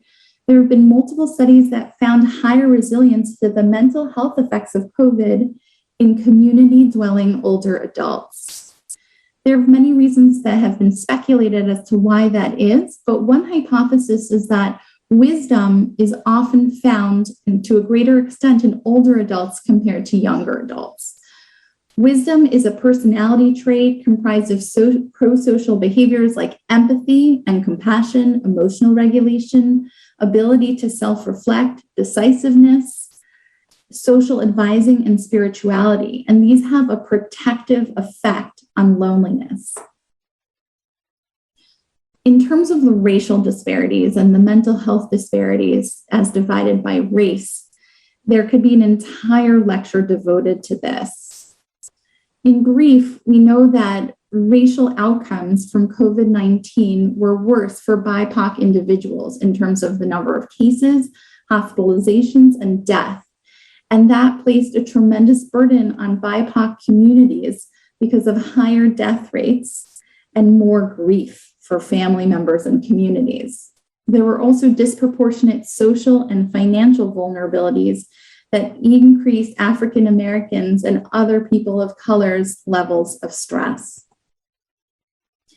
Risky behaviors increased during the pandemic, including substance use and abuse, interpersonal violence, and traffic accidents. According to the CDC, 13% of Americans reported starting or increasing substance use as a way of coping with the pandemic. Drug overdoses accelerated during the COVID-19 pandemic as well.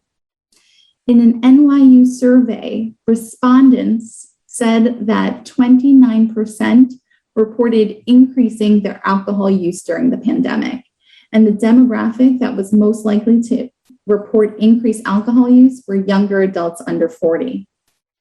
The CDC has found an association between greater COVID-related distress and larger increases in alcohol use. In terms of interpersonal violence, we see an increase in elder abuse, intimate partner violence, and child abuse. You can see on the graphic that elder abuse increased in all domains. And you can see on the graphic on the right that intimate partner violence increased dramatically with the beginning of lockdown. If you look at the child abuse graph, you'll see that reports of child abuse, specifically pediatric visits for child abuse, decreased tremendously. Now, unfortunately, that is not good news. That is attributable, at least in part, to decreased surveillance and reporting.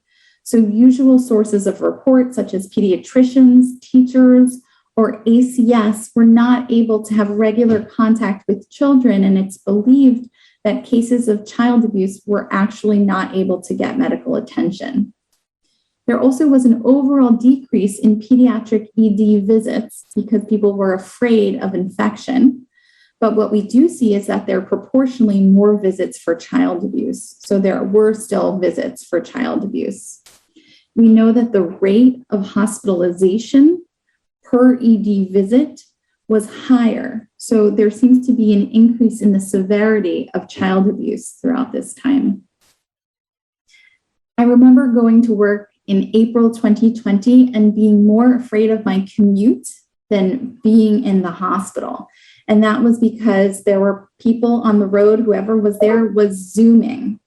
And it actually is true that there have been an increase in traffic-related fatalities in 2020 compared to 2019. And it seems that in the third and fourth quarters of 2020, as a couple more people got onto the road, but there was still a lot of space to Zoom, that there was increased fatalities.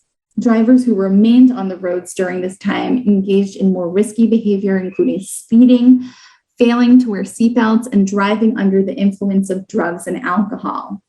And the traffic data for 2020 shows that the average speeds increased throughout the year. We're going to talk a little bit about psychiatric disorders and the way that they were impacted during the pandemic. We're going to look at anxiety, depression, suicidality, psychosis, post-traumatic stress disorder, obsessive compulsive disorder, complex grief, and substance use disorders. You can see here that compared to 2019 and throughout 2020, you can see that symptoms of anxiety and depressive disorders increased remarkably. There's a screening website online called the Mental Health America screening site that conducted surveys throughout the pandemic, and anybody can go on and take screeners to see their level of depression and anxiety, and there are multiple screeners available, and they collected this data, and so we have really good data on screeners for multiple psychiatric conditions. And you can see a tremendous increase from the baseline in February all the way to August of depression, anxiety, and psychosis. In August 2020, we see an increase in anxiety by over 500% compared to January. And in August 2020, we see an increase in depression from August to January by about 700%. We also see an increase in contemplations of self-harm and suicide. And if you break up the demographics of those who were experiencing the highest rate of suicidal ideation, we see that the younger ones were the ones who are most affected. The 11 to 17-year-olds were the ones who endorsed more than half or nearly half of every day, more than half or nearly every day of suicidal ideation. The good news is, at least so far, that this doesn't appear to have translated into an increase in completed suicides, although the data on this subject is often delayed. There was an increase in overall deaths, and most of them were attributable to COVID-19. But if you look at suicide, the overall number has actually decreased in 2020. The screeners for psychosis were also tremendously more positive in August than they were before the pandemic. Obsessive compulsive disorder is OCD is a disorder in which individuals have intrusive thoughts, so unwanted thoughts, and compulsions or behaviors that they feel that they need to do to reduce anxiety. And obsessive compulsive disorder can often manifest in concerns about health and safety and germs with significant hand washing. And so you can imagine how the COVID-19 pandemic really impacted OCD sufferers, where their worst fears have actually been realized.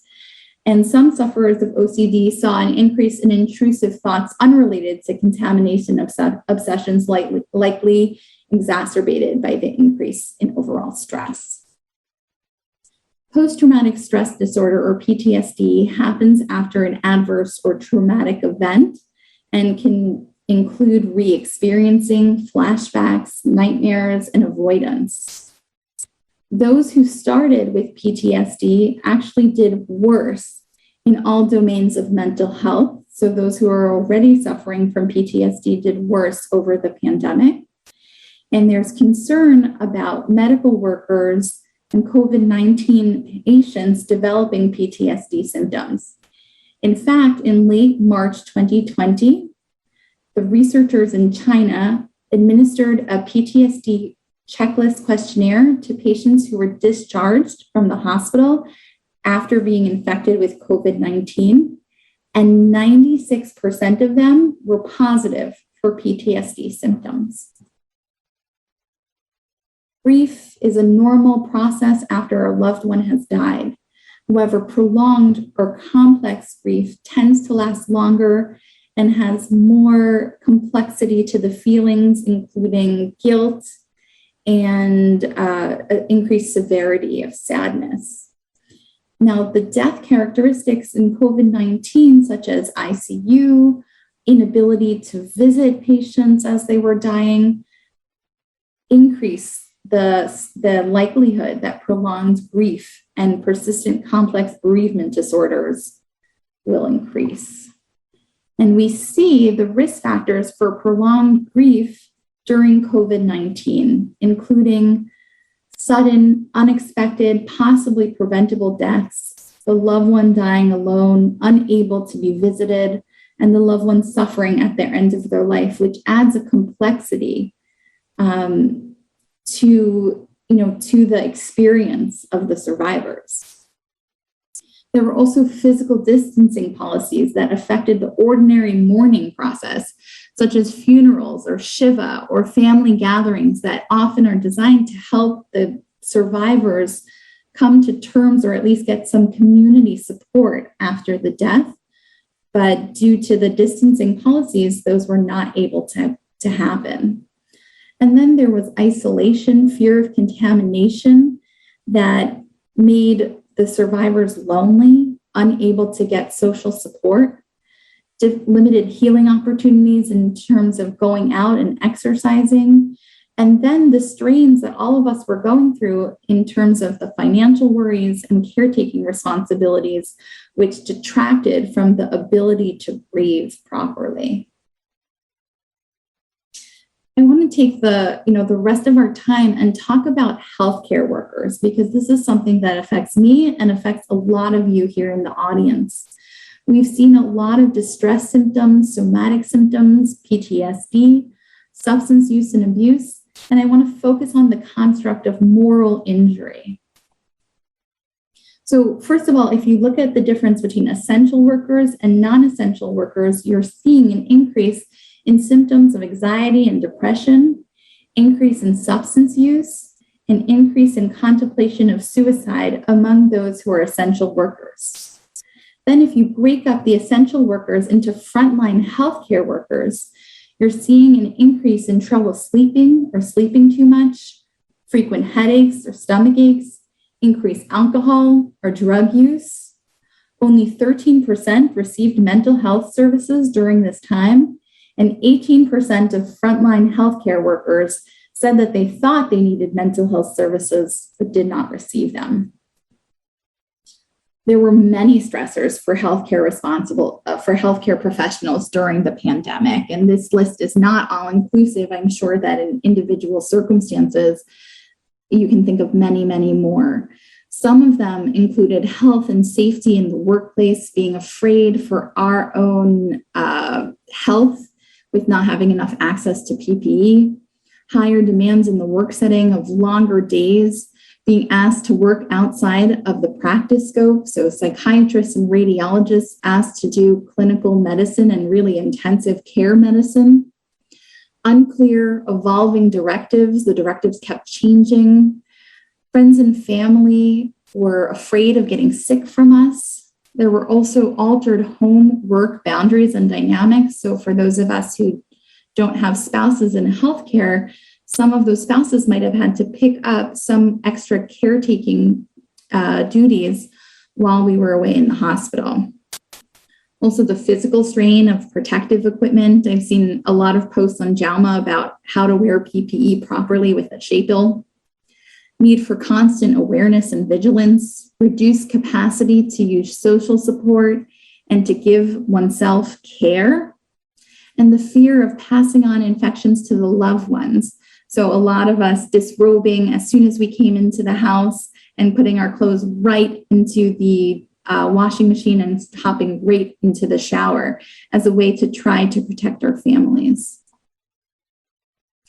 The construct of moral distress and moral injury is important in understanding what feels so wrong about our experiences during the pandemic.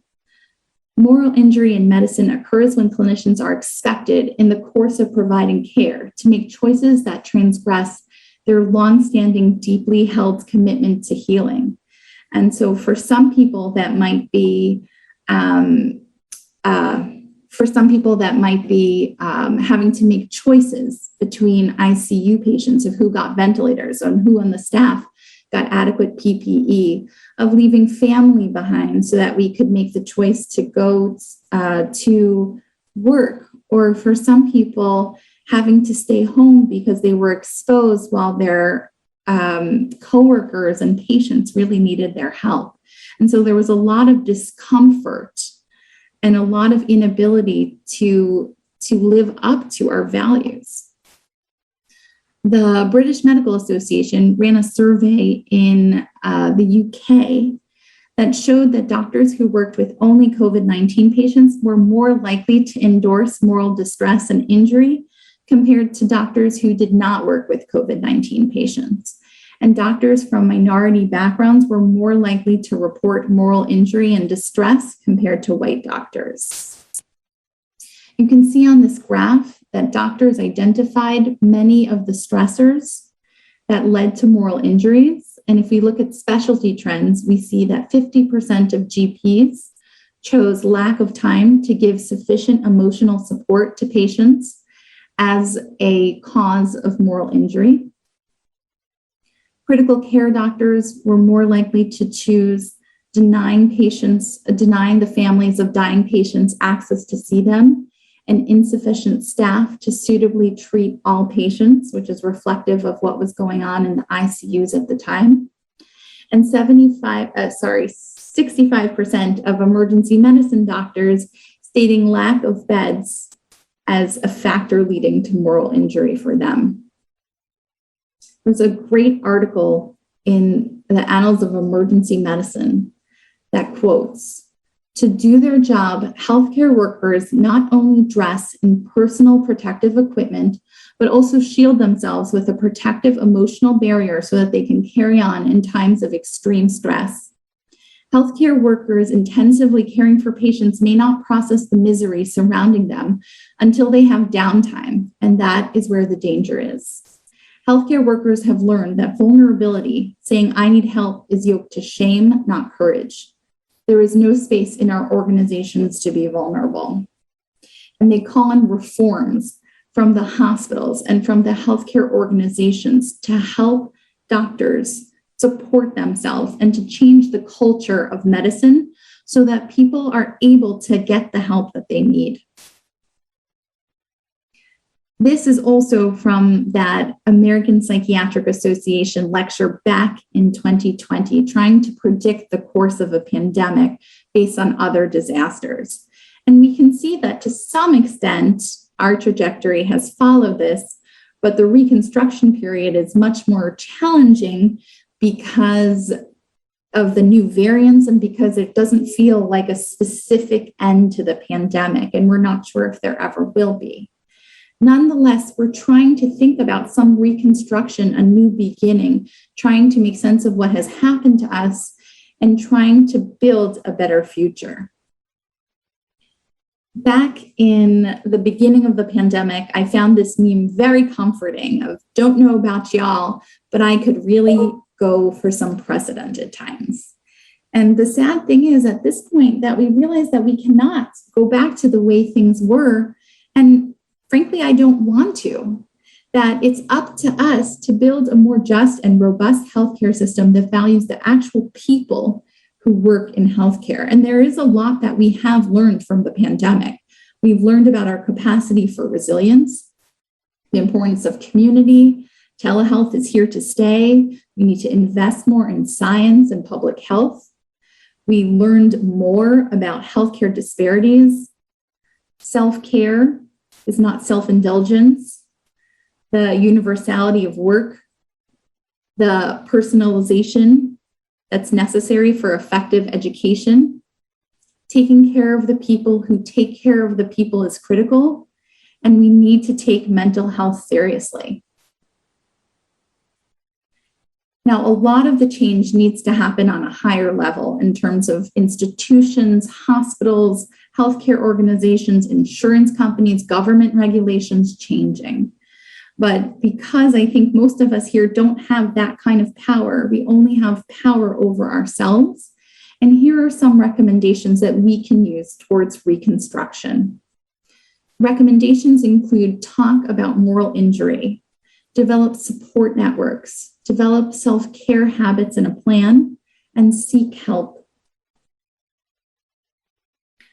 What has happened to us, often we keep inside, but there's something very powerful about talking and writing and sharing our experiences of what we have been through the COVID-19 pandemic. We can make moral injury a topic of conversation within our clinical teams, and we can even make it a field of study. It can be the topic of science and research. We can advocate for reforms within our system, and we can model change for our students and our staff in creating a more just and more compassionate medical culture.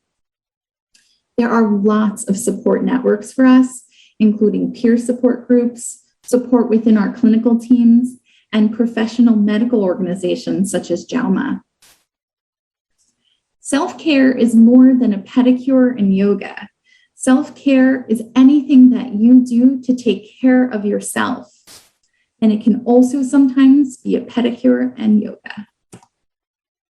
It is so important to seek help. If you are having a hard time, there is no shame in getting help for yourself. In fact, it's the bravest thing that you can do. Thank you all so much for your attention, and I look forward to answering your questions in the Q&A. Great, thank you so much, Dr. Rojas. Let me introduce myself. So I'm Dr. Hava Benyayesh-Labar, and I'm also, Dr. Rojas is also my mentor, and I think this is such a great topic, and thank you so much for talking. There's just so much to go off here, and so I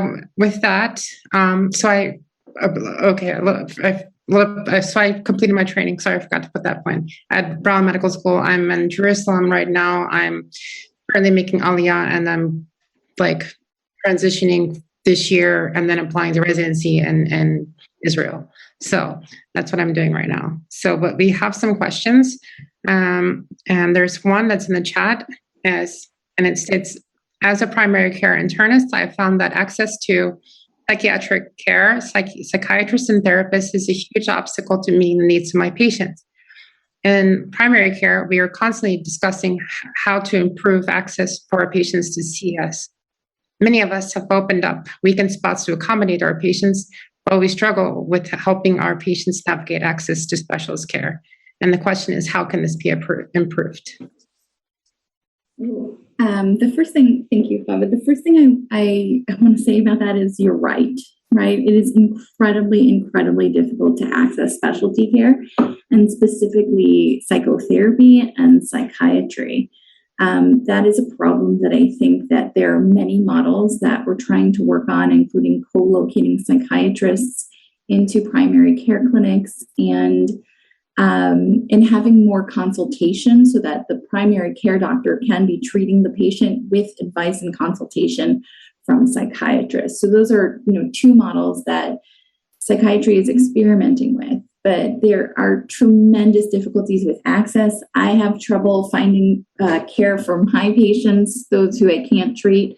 It is very difficult to find a psychiatrist who has availability, and part of that is mediated by some of the insurance concerns, the non-parity in the ways that insurance reimburses psychiatrists and mental health practitioners. And so their clinics are overwhelmed. And then there are private psychiatrists who often don't accept insurance because of these non-parity issues. And that can be a big barrier for patients to access care. And so I just want to validate your question. This is a very big problem in terms of accessing psychiatric and specialty psychiatric care. Hey, thank you so much. And now we are coming up on our next talk. And let me introduce, so we are running about 10 minutes behind, that's all right. So the next talk, Transforming Medicine, How Immunotherapy Changed the Landscape of Chronic Disease. And I am going to let Dr. Stiefel introduce herself, as well as the speakers and panelists for the next talk. This is something near and dear to my heart as a neuroimmunologist, and looking forward to hearing everyone. Thank you. Thank you. So my name is Jessica Stiefel. I am a pediatric oncologist. I attended Albert Einstein College of Medicine, followed by a pediatrics residency at Cohen Children's, and recently completed my fellowship in pediatric oncology at Memorial Sloan Kettering, where I am now working as an attending physician. Much like Dr. Stoll, this topic is quite near and dear to my heart, as my research over the last few years has been focusing on the use of new therapies, in particular these immunotherapies, in children with relapsed and refractory leukemias, where there really has been an ongoing need for new opportunities. And I'm really quite excited to hear from today's speakers to present some interesting thoughts on the topic.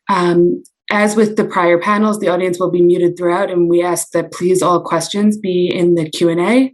If they are addressed to one of the speakers in particular, please indicate that, and I hope we will have opportunity for meaningful question and answer at the end of the session. To start us off, I'd like to introduce Dr. Hannah Weinstock, who's a medical oncologist specializing in genitourinary oncology.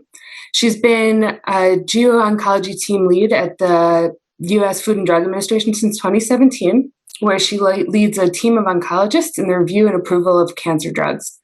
She graduated from the University of Toronto before completing her medical degree at Einstein.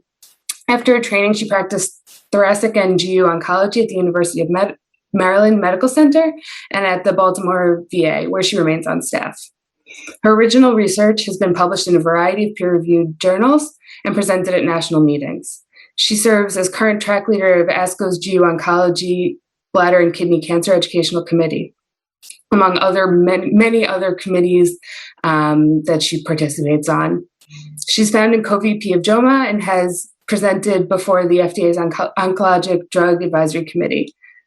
So we're very excited to hear her speak today about immunotherapy in oncology. Thank you so much.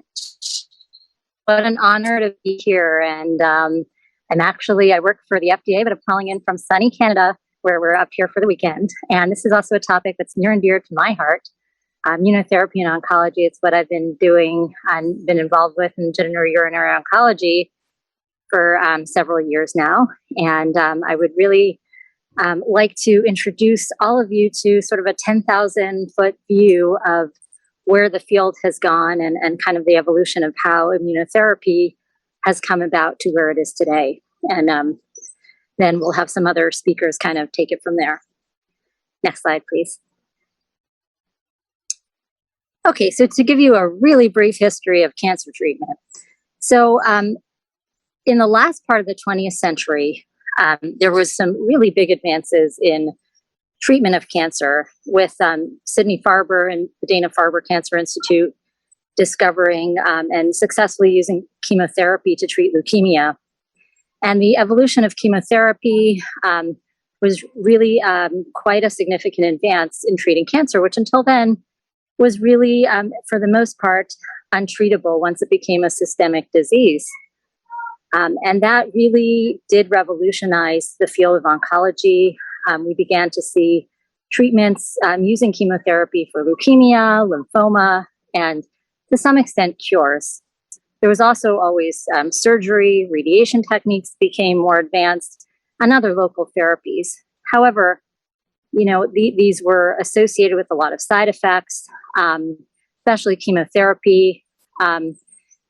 And there really was a need, and there still is a need for ongoing new development of drugs and different therapies to treat cancer. So more recently, I remember actually when I was in high school, there was a young man by the name of Jay Feinberg, and he had chronic myeloid leukemia, CML. And in the 90s, the only treatment for CML that would involve a cure was when I was in medical school in the 2000s, we began to hear of the development of targeted therapies. And the one in particular that impacted the treatment of CML was Gleevec, which targeted the mutation BCR-ABL that really was the driver mutation for that form of leukemia. So we did begin to see development of sort of smarter targeted therapies to use in oncology treatment.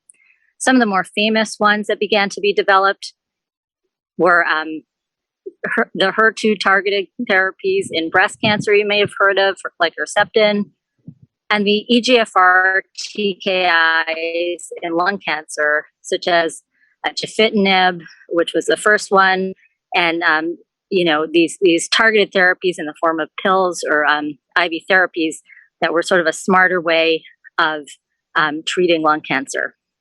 Next slide, please.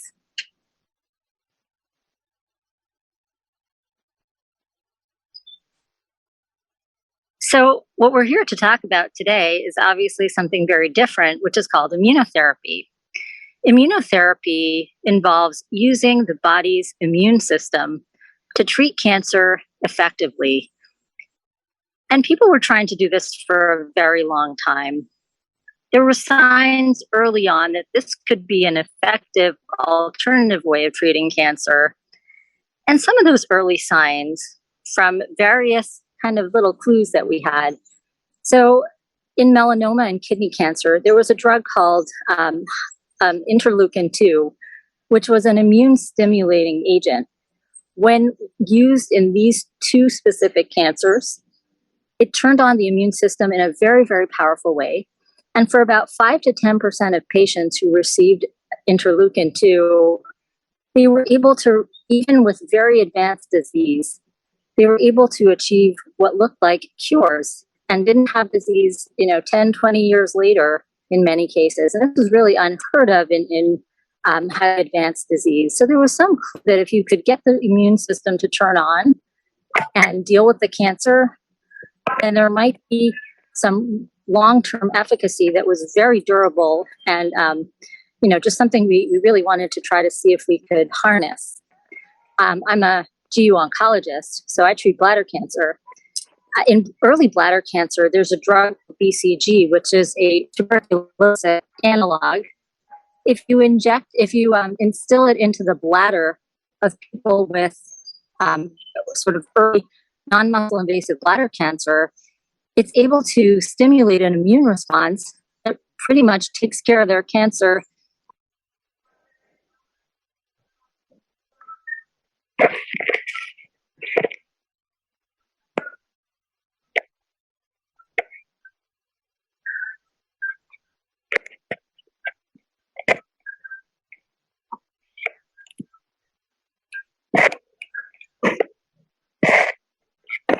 So BCG was another long-term immunotherapy that we had a while ago that seemed to be very effective, but very, very specific use. If any of you have heard of the concept of a stem cell transplant, when someone with refractory leukemia gets donor cells transplanted that help fight their disease, there's something called graft versus leukemia effect, where the transplanted cells can start attacking the body's own tissues in a graft versus host disease. But there's also, we found very early on that for a lot of patients, if you were able to get the transplanted cells to mount an immune response, this kind of turned on a long-term innate treatment for the cancer itself in what we call the graft versus leukemia effect. So there were some signs that if you could get the immune system turned on, then this would be a very effective way of treating cancer. But other than these very specific examples I'm telling you about, this was a very challenging paradigm. How do you turn on the immune system in someone's body? You know, your immune system spends all day, every day, trying to protect you from cancer. When you go out into the sun, you're constantly getting damage to your skin, from toxins, from UV light, etc. But your body's job, your immune system's job is to fight that and not let you develop skin cancers all day long, etc. So when the immune system isn't doing its job, when tumors arise, when cancer arises, how do you turn it back on? Next slide, please.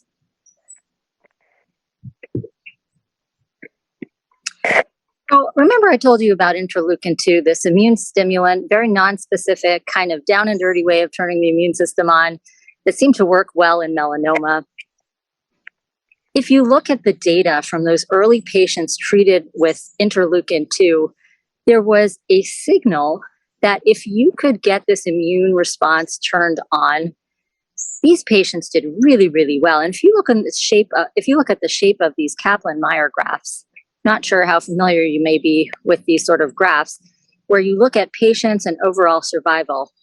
If you look at the very bottom of the overall survival curve to the left, you can see that there's some patients who seem to respond to interleukin 2, get their immune systems turned on, and then they just live.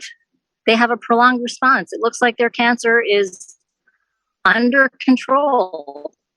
And that was a really exciting thing to see. And that's why a lot of people tried to do this in a smarter way, in a way that could be applicable to other tumor types, because this worked in melanoma and it worked in kidney cancer. It didn't work in any other kind of cancers. And it was sort of this elusive type of durable response that, a lot of people were very intrigued by. But the question is how we could translate this sort of response, this sort of long, durable cure, to other disease settings. Next slide, please.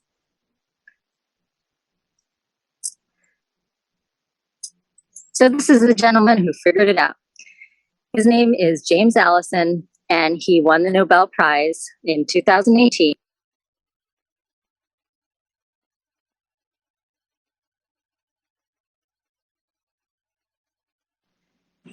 Sorry for the connection loss. So Jim Allison discovered CTLA-4, which, among other drivers of the immune system, is one of the signals that cancer sends the immune system and tells it to shut off and not do its job anymore. It puts the brakes, as we like to say it, on the immune system doing its job to take care of cancer cells. This is Dr. Allison addressing us at the FDA on a Zoom call. And so Dr. Edelman, who's one of my colleagues at the FDA, some of you may be familiar with him. He used to run the Bridge program for basic students who wanted to rotate through the NIH. Now he's at the FDA. He took this screenshot of me asking a question to James Allison about the abscopal effect in immunotherapy, which is basically using radiation and immunotherapy together and whether there's some kind of synergistic effect. But Dr. Allison successfully figured out a smart way to turn the immune system on in treatment of cancer. Next slide, please. Now, the way he did that was by discovering a pathway called CTLA4, which is what you call a checkpoint inhibitor. And this is, like I said, the body's way when there's cancer, the tumor's way of putting the brakes on the immune system and telling it not to do its regular job and, surveil the body for cancer cells. But what he discovered was a way to inhibit that effect and to cause the immune system to actually work the way it was supposed to be and to turn the immune system on. And the drug that he first discovered that did this well was a drug called Epilimumab. Now, I'll never forget, I was a fellow. I saw this data presented at our annual conference in the plenary session of Epilimumab in melanoma. And I remember seeing this curve, Kaplan-Meier curve, and I didn't really understand why this was so groundbreaking. But I came back and one of my leukemia attendings said to me, did you see that there was a front page article in the New York Times? And there was like somebody with melanoma for years and they were standing up and dancing and they were doing so well. And I was like, really? Okay, let me go back and look at the data. So this is the data. These are patients with metastatic melanoma that's spread all over their bodies.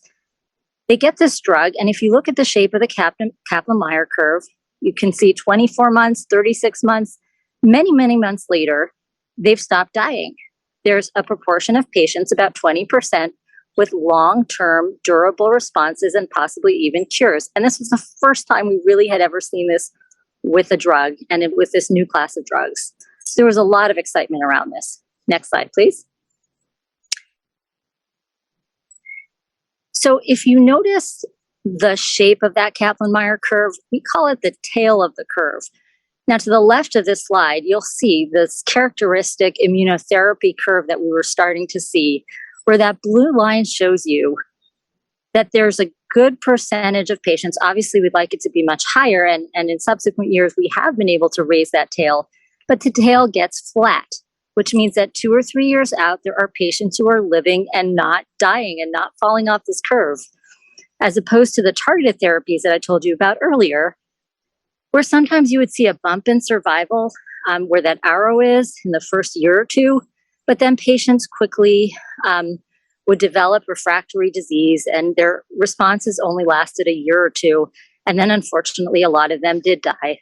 So this was a really exciting paradigm, and there's been just an explosion of research and drug development since then. Next slide, please. So when this class of drugs, this immunotherapy drug class started to come out, it was like, oh, let's try it on all, we know that we had success in melanoma. What other tumor types could we try this in? And it became very apparent that this paradigm of immunotherapy worked best in tumors where there was a lot of DNA damage, what we call a high somatic mutational tumor burden.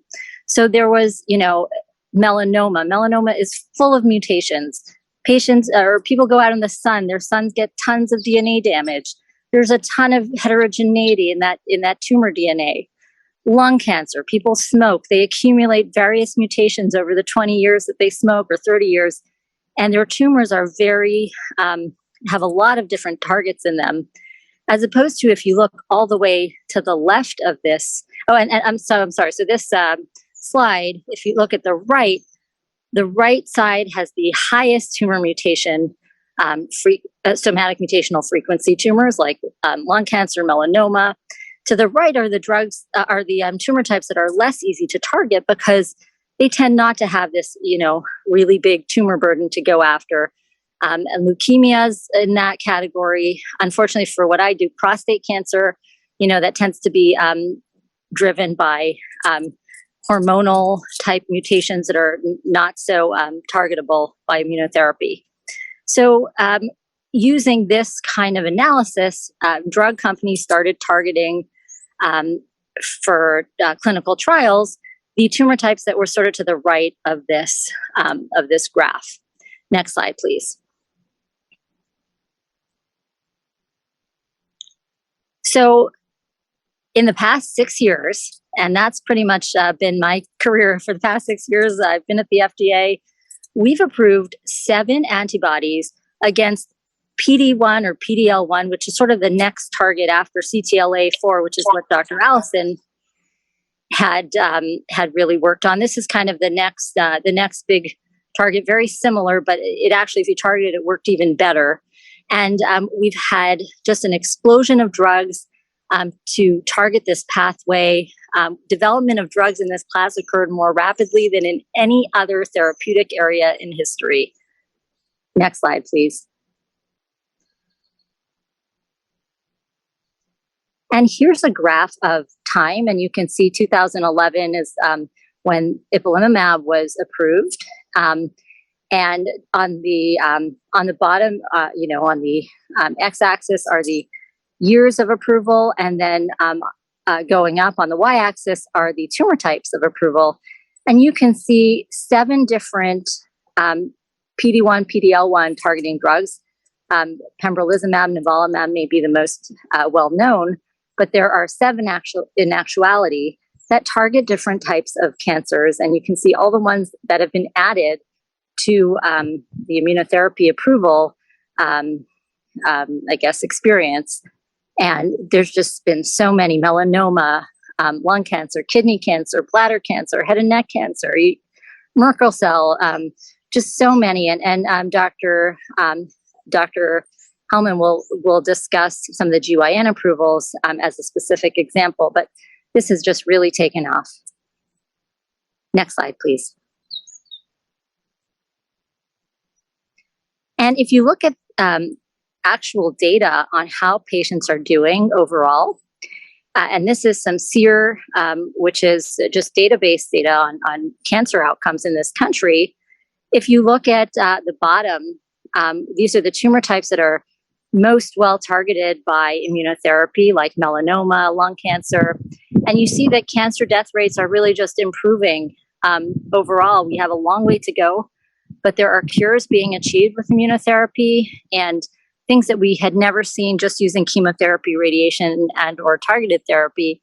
Just a really exciting and field-changing or the paradigm-changing approach to these cancers. And I think the poster child for someone who's had a remarkable response to immunotherapy is Jimmy Carter. I don't know if you remember, in 2015, he was diagnosed with metastatic melanoma to the brain, to the liver. It was all over his body. He was not a young man. And with immunotherapy, he basically has a cure now. And you haven't heard about his cancer in a long time. And it's because this drug pretty much gave him a long-term durable response and probably a cure. Next slide, please. So I'll just quickly go over a couple of the research projects that we've done at the FDA. We've had so many of these approvals. We've had so much data come into us that we've been able to do some analysis of just a lot of patients and their data and how they've done. And, when you target the immune system, the big side effect that you can expect is that patients' immune systems will be turned on in a negative way, in a way that you don't want. And they can develop autoimmune disease like diabetes, thyroid issues, etc. Now, if you give patients steroids or other similar agents to sort of dampen this response, you can, in many cases, very successfully treat these unwanted side effects. But we did an analysis and actually showed that patients who develop immune-related adverse events or side effects from these immune-stimulating agents that you give for their cancers actually do better and they actually tend to survive longer. So again, it's like the graft versus leukemia effect that we used to see in stem cell transplants. If you can get the immune system turned on, even if it causes a little bit of toxicity, patients tend to do better overall. And this is the overall survival curve. The top curve are those who, and this is bladder cancer, 7 different trials. The top curve is showing those who do have adverse effects of their immune system being turned on. The bottom are those who never develop these side effects. And you see the top curve, these patients do better. Next slide, please. We also did an analysis of how patients with pre-existing autoimmune disease do on clinical trials of immunotherapy. There was a lot of concern initially about enrolling anyone who had an active history or an active ongoing autoimmune disease on these agents that were trying to stimulate their immune system. We actually found if patients had a history of autoimmune disease that was under good control, you could give them these agents very successfully. And in very few cases did their baseline autoimmune disease really flare up in a dangerous way. Next slide, please. So I'm just going to end with what I found to be an incredibly inspiring experience of one of the first patients ever treated with a different form of immunotherapy that we're going to be hearing about, called adoptive cellular therapy, where you're basically taking immune system cells, T cells, out of a patient's body and teaching them how to fight cancer. This is called CAR T cell therapy. Very exciting new area of research. It's a little bit different than the PD-L1 approach, which I told you about, which seems to be very effective for solid tumors. CAR T cell therapy turns the immune system on in a little bit of a different way, and it's very effective for leukemias and lymphomas. So next slide, please. I will end with a very, very inspiring story of Emily Whitehead. She was actually the first pediatric patient treated with one of these CAR T cell immune stimulating therapies. Now, the side effect of turning on the immune system in this way is actually something we've come to recognize and expect, called cytokine release syndrome, which is when the immune system goes crazy and it just totally turns itself on in a very, very powerful way. So she was the first pediatric patient treated with CAR T cell. She had leukemia that was refractory. Her parents were told she had nothing left there was nothing left to offer her. She was going to die of her disease. So she enrolled in this trial of CAR T cell therapy, and she started decompensating incredibly fast after a couple of days. Her doctor found that her IL-6 levels were sky high. And now this is where the really, really, I would say, hashgacha pratis, very inspiring part of her story happened. By a strange twist of fate, her physician's own daughter had juvenile arthritis. So he actually knew that a drug had just been approved by the FDA to block IL-6, and they just happened to have it in that pharmacy in the hospital. He's like, you know what? Let's use it off label. We have nothing left to lose. This girl is going to die. Her immune system is going crazy. They gave her that drug called tocilizumab. A couple days later, her cytokine release syndrome had completely gone away. Her leukemia had completely gone away. And her physician said they had never seen such a sick patient get better so fast. If she had died as the first child treated with this new form of therapy, that trial would pretty much have been doomed. However, because of this really remarkable series of events where her own doctor had a child being treated with the same drug that worked remarkably well for her to turn off this immune response that was going haywire, this CAR T cell drug ended up being co-approved with tocilizumab. So now when you give patients CAR T cells, this cytokine release syndrome happens very commonly. You're prepared and you give them tocilizumab, the IL-6 targeting agents. The cytokine release syndrome goes away, and these patients live, in many cases, they can live for a very long time. And this is Emily. I think she's going on 10 years or 8 to 10 years disease-free, and she's thriving. And Kymriah was approved in 2017 along with another CAR T cell therapy. Next slide, please.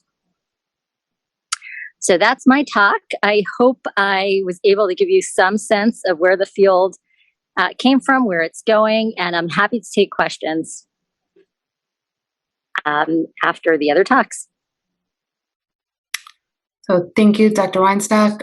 Next, I would like to introduce Dr. Mmr Vaccine, who is also a gynecologic oncologist. She works at John Theurer Cancer Center at Hackensack University Medical Center and is also an assistant professor at Hackensack Meridian School of Medicine. She received her medical degree at Downstate University Medical Center and completed her residency in obstetrics and gynecology at the Long Island Jewish Medical Center, as well as fellowship in gynecologic oncology at SUNY Downstate in Brooklyn. She's focused throughout her career on academics, teaching medical students and residents, as well as serving on residency review committees. She is very active in research and primary investigator on several ongoing research projects. She is the secretary of the JOWMA board of directors and will now continue our discussion with some more specific uses and applications of immunotherapy in oncology.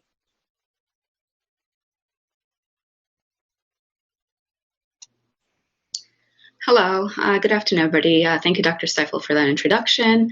I will now attempt to share my screen. Everybody bear with me. I think I know how to do this. Hold on.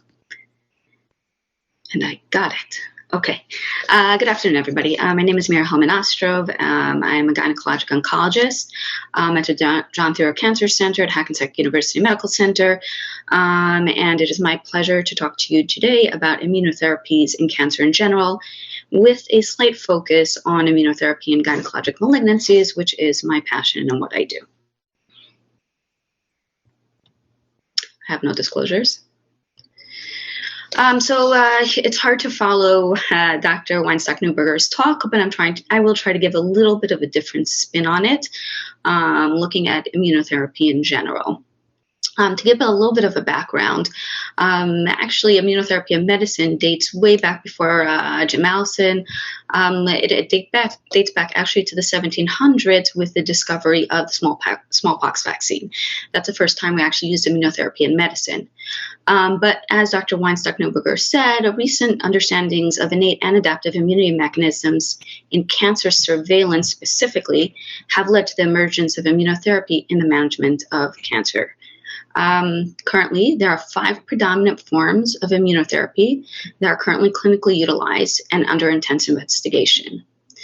Immunotherapy management spans many forms of malignancy, both liquid and solid tumors, and we'll talk about that briefly, and Dr. Weinstock-Neuberger mentioned this as well. But the good news is breakthroughs in immunotherapy have led to significant improvements in patient outcomes, both in terms of cancer-free survival as well as overall survival in certain malignancies in areas that previously we really had almost nothing to offer patients. So to understand how immunotherapy works and what the background is to all of it, is important to understand that cancer cells do not exist in isolation in the body. They actually live in their own community known as a tumor microenvironment. And as you can tell from this diagram here, to understand all the intricate interactions involved in the tumor microenvironment requires a significant amount of brain power. But to give a basic understanding of the tumor microenvironment, it is composed of cellular and molecular matrix that surrounds the cancer cells. It includes cancer cells, fibroblasts, adipocytes, vascular endothelial cells. These are all embedded in this matrix called the extracellular matrix. In it as well are other factors such as cytokines, glycoproteins, proteoglycans, and growth factors. All these components help the growth in the tumor microenvironment. But in addition to the cancer cells and all these other cells and all these cytokines and everything else that's present in this tumor microenvironment, we also have what's known as tumor-infiltrating immune cells, the body's own immune cells that help to fight off cancer. And as was mentioned previously, these cells are key in some of the components and in the use of immunotherapy in fighting cancer. We know historically that high levels of tumor-infiltrating lymphocytes, known as TILs, have been associated with improved prognosis and outcomes in patients who have this makeup in their tumor microenvironment. I guess similar to the concept of having toxicity from the checkpoint inhibitors, it's an indicator of the body's immune system fighting off these cancer cells. Natural killer cells are another key component in cell-mediated anti-tumor activity. And there are certain cells that actually are a little schizophrenic in the tumor microenvironment. They can have a polarized effect. They can either be pro or anti-tumorigenic based on the makeup of the tumor microenvironment. And examples of these are certain CD4 cells, tumor-associated macrophages, and tumor-associated neutrophils. So that's a basic overview of the environment where the cancer exists. Currently, there are 5 basic forms of immunotherapy that are either clinically active or under heavy investigation. As was discussed previously, checkpoint inhibitors are probably the most actively used form of treatment in oncology today. Another growing and very exciting field is adoptive cell therapy, the main form of which currently being used is CAR T-cell. Vaccine therapy is another form of immunotherapy that has been investigated heavily with moderate to minimal success to date, unfortunately. Cytokine therapy, as mentioned by Dr. Neuberger, was probably the first form of immunotherapy that we used in oncology, but has kind of fallen out of favor a little bit as a single therapy due to the advancements of the other forms of immunotherapy. And oncolytic virus therapy as well is another form of immunotherapy. So we spoke about checkpoint inhibitors. I'm going to go over some of it, trying to avoid any overlap. If there's some overlap, I apologize. It is currently the most commonly used form of immunotherapy. It actually consists of monoclonal antibodies that counteract the action of immune checkpoints, thereby decreasing immunosuppression. It re-enables the anti-tumorigenic effect of tumor-infiltrating immune cells that are naturally present in the body. And the way this works is that cancer is very smart. Cancer got smart to the body's own immune system and realized that checkpoint inhibitors can actually protect them. And some cancers overexpress checkpoint systems. And some cancer cells overexpress these immune checkpoints. So therefore, they downregulate the body's own natural immune system. By blocking these checkpoints, we are able to increase the impact of the body's own natural immunity in fighting these cancer cells. Currently, as previously mentioned, the most common immune checkpoints that are targeted are the CTLA-4, PD-1, PD-L1, and PD-L2. CTLA-4 stands for cytotoxic T lymphocyte associated protein 4, which is Epilimumab. PD-1 or programmed cell death protein 1, Pembro and Nivolumab. I apologize for the typo there. And PD-L1 and PD-L2, which are actually ligands of PD-1, programmed cell death protein ligands 1 and 2, Epilimumab, atezolizumab, and durvalumab. This is a basic schematic of the immune checkpoint inhibitors. As you can tell, my pointer does work. The CTLA-4 is present here on the CD8 cells. So blocking this immune checkpoint allows for the antigen-presenting cells to present to the CD8 cells. And the other form of immune checkpoint inhibitors, the anti-PD-1 and PD-L1, which is located on this arm here, it basically does not allow the tumor cells to hide, and it allows for the CD8 cells to attack these tumor cells. And this is an exhaustive list of various cancers where the immune checkpoints are currently clinically utilized. Moving on to the next form of immunotherapy, which is the adoptive cell therapy that was previously discussed. CAR T-cell therapy is clinically the most commonly used or investigated form of adoptive cell therapy. It stands for chimeric antigen receptor T-cells. The way this works is autologous T-cells are actually taken from the patient and labeled with antibody fragments capable of identifying tumor cells. These T cells are then reinfused back into the body, and they attack the cancer cells that they were trained to identify. There are several issues with this therapy. Although this therapy is very exciting and very fascinating, it is a fairly clinically cumbersome form of therapy to utilize. It requires harvesting the T cell from the patient. The cells are then sent off to a lab, where in the lab they are trained and labeled with the tumor components. There's a great time lag. They're getting better at it, but there's still a time lag in terms of manufacturing the cells. The cells then need to be reinfused into the patient, and this has to be done in a very monitored setting, oftentimes as an inpatient. It's associated with reactions, which we'll talk about briefly and was mentioned briefly earlier.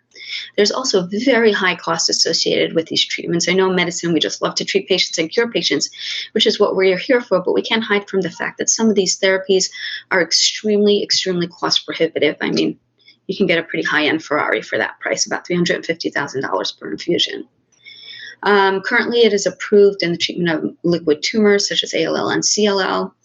And it has limited capability in solid tumors at this point. There's heavy investigations to try to improve the utility in solid tumors, but it's pretty limited due to the fact that solid tumors have a significant amount of heterogeneity in terms of the expressions on their tumor cells, which limits the utility of CAR T-cell therapy. And here's a schematic. I don't know why it's going left to right. I apologize for that, of the technology of CAR T-cell therapy. And I'm going to touch briefly on the other forms that are less clinically utilized. Vaccine therapy relies on tumor-specific antigens in the vaccine to trigger T-cell activation. Currently has limited treatments. It is approved in melanoma. Unfortunately, a trial came out last year, which was a negative trial in cervical cancer, which looked at using HPV as the basis for the vaccine therapy, but it turned out to be a negative trial. And I don't know why this cut off on top. I apologize, but this is a schematic of the vaccine therapy. And other forms, as discussed earlier, cytokine therapy, such as interleukin-2 and TNF-alpha. These were the first forms of immunotherapy that were used to fight cancer, but they've slightly fallen out of favor due to the advancements of other forms of immunotherapy. But there has been a growing field of trying to combine cytokine therapy in addition to other forms of immunotherapy.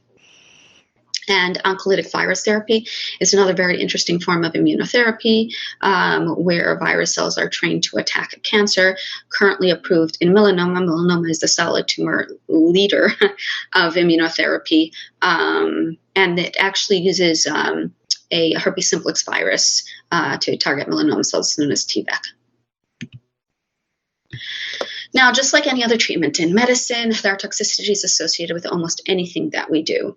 ESMO actually has a pretty extensive guideline in terms of management of specifically immune checkpoint inhibitor toxicities. But there are various other sources that can be used in terms of how to treat various immunotoxicities from the immunotherapy. To go over it briefly, and I believe Dr. Wesley is going to be talking about immune checkpoint inhibitor toxicity in significantly more detail. Most of the toxicities, though, are immune-related adverse events. The toxicities may be acute or long-term. What's interesting about the toxicity from these checkpoint inhibitors as opposed to, say, for example, standard cytotoxic therapy is that toxicity is not necessarily dose dependent. So what we use as a first line of management of toxicity from cytotoxic chemotherapy, such as dose reduction, is not necessarily effective in management of toxicity from immune checkpoint inhibitors, sort of all or none. Thankfully, though, the majority of the toxicities are grade 1 to 2, mild. Grade 3 to 4 toxicities, which are more significant toxicities, are much less common, and the overall mortality rate is about 0.6%. This is a list of various toxicities. You can read them, but I guess ones that people see more commonly: rash, diarrhea, pneumonitis, and in terms of endocrine toxicity, thyroiditis is probably the most common one. Of course, initially presenting as sort of like Hashimoto's disease and then eventually landing in hypothyroidism. Looking at toxicity from CAR T-cell therapy, as mentioned earlier, cytokine release syndrome is probably the most well-recognized form of toxicity from CAR T-cell. It's actually caused by the proliferation and activation of CAR T-cells with significant release of cytokines, similar to what you would hear about from COVID-19 and the cytokine storm. These syndromes include fevers, respiratory insufficiency, hypotension, and neurological dysfunction. Other toxicities include IgE-mediated anaphylaxis, macrophage activation syndrome, hepatosplenomegaly, and low fibrinogen. ICANS which stands for immune effector cell-associated neurotoxicity syndrome, is another syndrome specific to CAR T-cell toxicity and is composed of seizures, cognitive dysfunction, and focal neurological deficits. And there are other less common toxicities listed above. So that's a basic overview of immunotherapies. I hope that was helpful and gave everybody sort of an understanding of what it entails and what it involves. I'd like to focus just for a few minutes specifically on immunotherapy and gynecologic oncology, because this is what I do and this is what I love, and I have a platform. Cervical cancer was our first breakthrough in terms of immunotherapy in malignancies.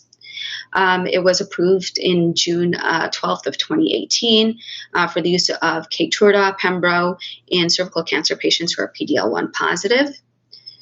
It was based on two major trials, Keynote 28 and Keynote 158, with an overall response rate of 17% and 14.3% in PD-L1 positive cervical cancer patients. These were patients who were recurrent, who really did not have other therapeutic options. After its approval, the Checkmate 358 study came out, and the subgroup analysis of cervical and vulvar cancers, which is HPV-related cancers, showed an overall response rate of 26.3%, composed of 24 HPV-related cancers. I believe 19 were cervical cancers and 5 were vulvar cancers. Endometrial cancer is another area where thankfully immunotherapy has been shown promise. Keynote 158 also included a subgroup of endometrial cancer patients. It analyzed patients that were 49 patients that were MSI high, so microsatellite instability high, which is sort of a surrogate marker for sensitivity to checkpoint inhibitors, which with an overall response rate of 57%, and shockingly a CR, a complete response rate of 41%, which is almost never heard of in this patient population. So it was very, very promising.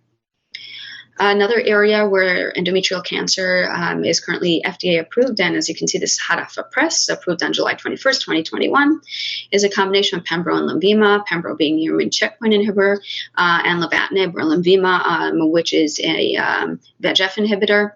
And the combination of the two was approved in the use of recurrent endometrial cancer patients who are MSI high or mismatch repair deficient, again, surrogate markers for sensitivity to checkpoint inhibitors. Demonstrated an overall response rate of 38%, which is tremendous for this patient population, with 63% in MSI high patients, again, even higher than just the use of immunotherapy alone, and an overall response rate of 36% in MSI stable patients. Unfortunately, we haven't had such great success in the use of immunotherapy in ovarian cancer. And the Javelin Ovarian 100 study was actually terminated early by the Oversight Committee due to futility. This looked at adding immune checkpoint inhibitor Epilimumab to cytotoxic chemotherapy in the management of ovarian cancer. On the other hand, I'll skip this because it was disappointing. It makes me sad. On the other hand, there was a study known as the VITAL study, which actually looked at a novel vaccine therapy for the adjuvant management of patients with ovarian cancer when they were injected after completion of initial treatment, which shown a significant improvement in overall survival in patients who received this vaccine, with a very, very significant time to disease recurrence. And what was even more impressive is the fact that it was effective in what's known as BRCA or BRCA wild type patients, which is a very difficult subgroup of patients of ovarian cancer that are often resistant to many treatments. So what is the future of immunotherapy in gynecologic oncology? I think immune checkpoints will play a significant role in the future management of many forms of gynecologic malignancies, and hopefully the vaccine therapy could be tailored better to management of specific cancers, specifically HPV-related cancers, potentially in other malignancies as well. And just a general look at the future of immunotherapy. I think the future of immunotherapy is very, very promising. There are various fields that have taken off with this. What I found very interesting is the field of immunoradiology. Really, this is a growing field looking at labeling radio tracers with whatever it is, checkpoint inhibitors, markers that will identify the tumor areas and not only indicate active tumor, but will indicate the level of response to immunotherapy specifically, which I found fascinating.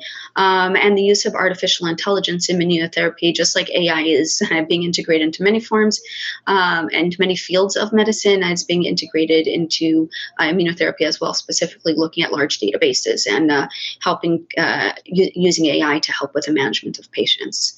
So I'm going to stop here. I apologize if I ran over time. Thank you very much for your attention, and I will be happy to answer questions at the end of the session.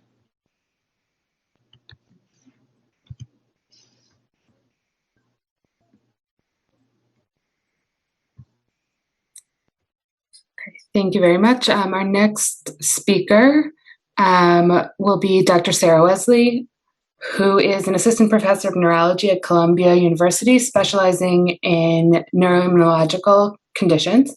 She's a graduate of the Royal College of Surgeons in Ireland and completed her residency and chief residency in neurology at the Icahn School of Medicine, Mount Sinai, Beth Israel. This was followed by a fellowship in neuroimmunology at Yale. She has a particular interest in studying and managing neurotoxicity from immunotherapies, in particular those used to treat cancer. And with that, I think she will really expand on everything we've talked about so far, focusing on the immunotoxicity from immune checkpoint inhibitors. Thank you, Jessica. Hi, everyone. Can you hear me all right? Yes. Okay, thank you. So I hate to come in as a sort of the black cloud after it was wonderful talks about all of the benefits of checkpoint inhibitors, and it's not to overshadow the major benefit that this has been to the world. So, but I did want to spend a little bit of time just talking about some of the things that we are seeing in terms of toxicities from immune checkpoint inhibitors specifically, and also the research that's being done to try and help solve the management issues surrounding patients who develop these toxicities.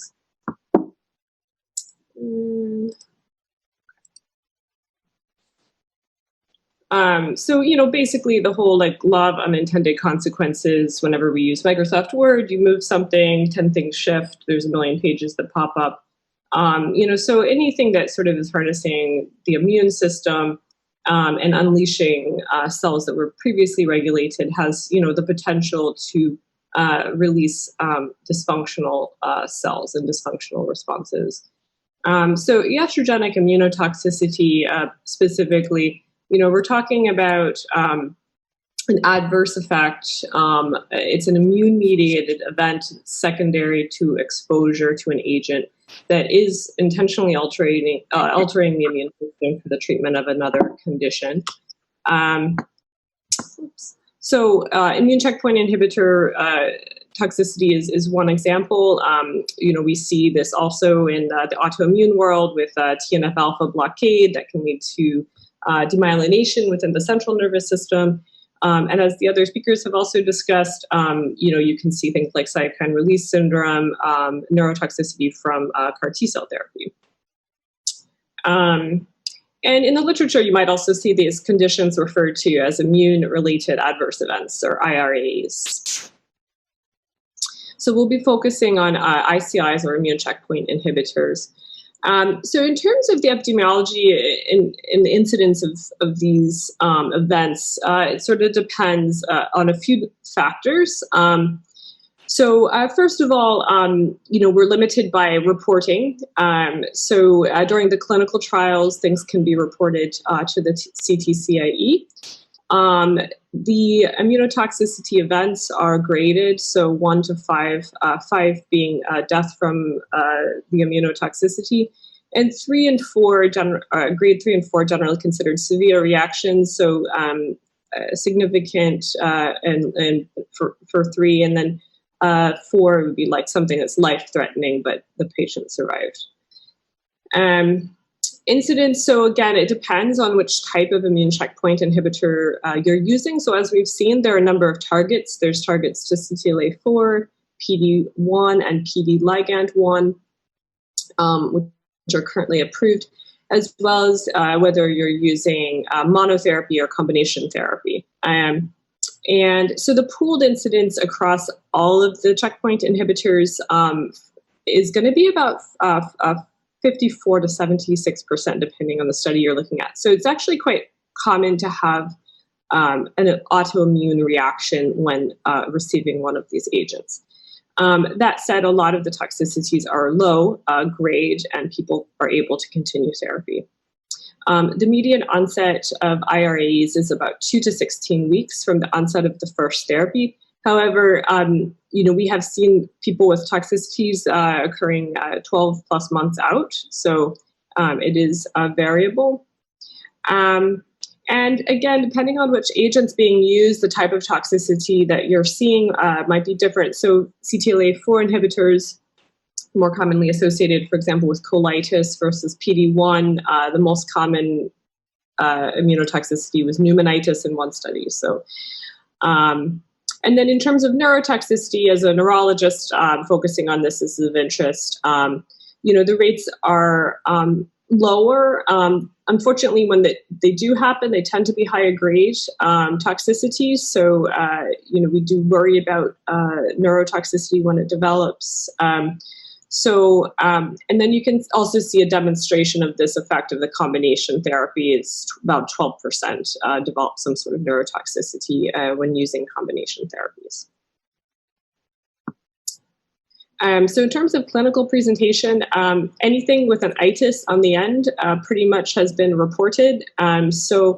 Colitis, pneumonitis, hepatitis, myocarditis, in the rheumatological world, polymyositis, inflammatory arthritis, and myositis.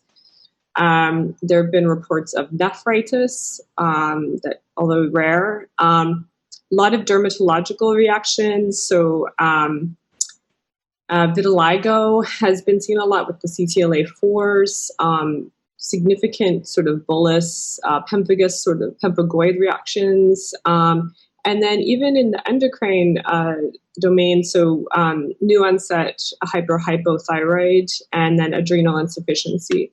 And adrenal insufficiency typically is associated with a hypophysitis. So, and unfortunately, this one does tend to be pretty refractory to treatment when it does occur. So unfortunately, people do tend to be almost completely adrenally insufficient after this recurring lifelong cortisol supplement. And then in terms of the neurologic side effects, so as you can see, a number of these are quite severe reactions. So encephalitis, transverse myelitis. The most common neurological side effect is peripheral neuropathy, which probably goes unrecognized to some degree just because there are confounding factors. People might have already had other forms of chemo before trying the immunotherapy and have peripheral neuropathy from that, and it's gotten worse somehow. But these are important things to not neglect because it might not be sort of garden variety peripheral neuropathy. It could be that they have CIDP or something else. And so in terms of the mechanisms, go into this sort of briefly, but I think understanding how this occurs, relies on an understanding of how T cells are activated. So when a naive T cell tries to become activated, it needs a second signal for activation. So basically, you have an interaction between the T cell's T receptor and the tumor antigen. And then after they interact, you have a co-stimulatory receptor that interacts with either the tumor cell or the antigen presenting cell. So here's a schematic of that on the top there. Sorry, it's a little bit blurred. But basically, like you have the receptors here that are interacting, but in order to actually activate this T cell, these co-stimulatory receptors have to interact as well. And basically, the co-stimulatory receptors are upregulated when the T cells are activated. So, nature has found a very nice way of preventing overstimulation by having the appearance of inhibitory receptors that will appear after the T cell has been regulated. And this prevents a number of autoimmune diseases from occurring. So if you go back to the same model, for example, CTLA-4 is an inhibitory receptor that actually appears shortly after the T cell's been activated, and it's there to sort of dampen down the immune response. And it actually competes for binding with B7 on an antigen-presenting cell with greater affinity than the CD28 family. So it basically mutes everything down, and then we can bring in a medication to sort of block that inhibitory receptor, like Epilimumab, which allows for continued T cell propagation. So CTLA-4, we already went over that. And then PD-1 is also expressed on T cells. So this pops up. It's another inhibitory receptor. It pops up several hours after the T cell's been activated. And it's really a marker seen on T cells that are sort of expressing like an exhausted phenotype. And tumor cells can express the PD-L1 ligand, with which this interacts to shut down the immune response. So the tumor cells are very tricky like that. And it leads to downregulation of T cells. So when you don't do that, you have a problem. You have like basically T cells gone wild. So there's a few concerns. So when you block CTLA-4, this is expressed specifically on regulatory T cells. So you have a concurrent loss of Treg function, in addition to this like T cell proliferation and activation. You can also see increased levels of IL-17, which is a pro-inflammatory cytokine, after blocking CTLA-4. And actually, if you look in animal models who have a germline deficiency of CTLA-4, these mice, in mice specifically, they go on to have very high incidence of T cell lymphoproliferative disease. And then same thing with PD-1, PD ligand 1 system. So blocking these leads directly to an increase in pro-inflammatory cytokines, in particular IL-10 and interferon gamma. And in PD-1 knockout mice, they have very high incidence of inflammatory arthritis developing and then a lupus like glomerulonephritis. So we have concern about the loss of the immune regulation and the shutoff mechanisms, which allows for the unleashing of otherwise regulated immune cells. And then there's also some cross-reactivity that's seen. So, for example, with the anti-tumoral cells. So, for example, there's a high incidence of vitiligo as an immune-related adverse event in patients treated for melanoma with ICIs. There are shared epitopes between myelin and melanocytes as well. So treating melanoma, there's a high incidence of peripheral neuropathy. So there's a concern for de novo development of autoimmune disease. There's also concern that people with pre-existing autoimmune disease might be at a higher risk of IRAEs. So as such, pretty much for all of the clinical trials, patients with autoimmune diseases were excluded. So there's not a robust, there is some data, but it's not as robust as I would like, being someone who treats patients, for example, with multiple sclerosis. So there are some exciting trials that actually are already underway to look at safety in this population. In terms of treatment, it's a very big topic, so I won't go into too much detail, but there are very good guidelines for treating individual itises and sort of grading them. For the vast majority of people, the first line is going to be high-dose steroids with prednisone taper. But for example, with colitis, you might be seeing early use of TNF-alpha blockers. For myasthenia gravis or Guillain-Barré, you might be seeing early use of IV immunoglobulin or plasma exchange. I've seen people move on to rituximab for refractory IRAEs. But for a lot of them that are grade 1 or 2, just discontinuing the immunotherapy for a moment, and then deciding about recontinuing can be an issue, but sometimes just discontinuing it is enough, and people don't need prolonged steroids.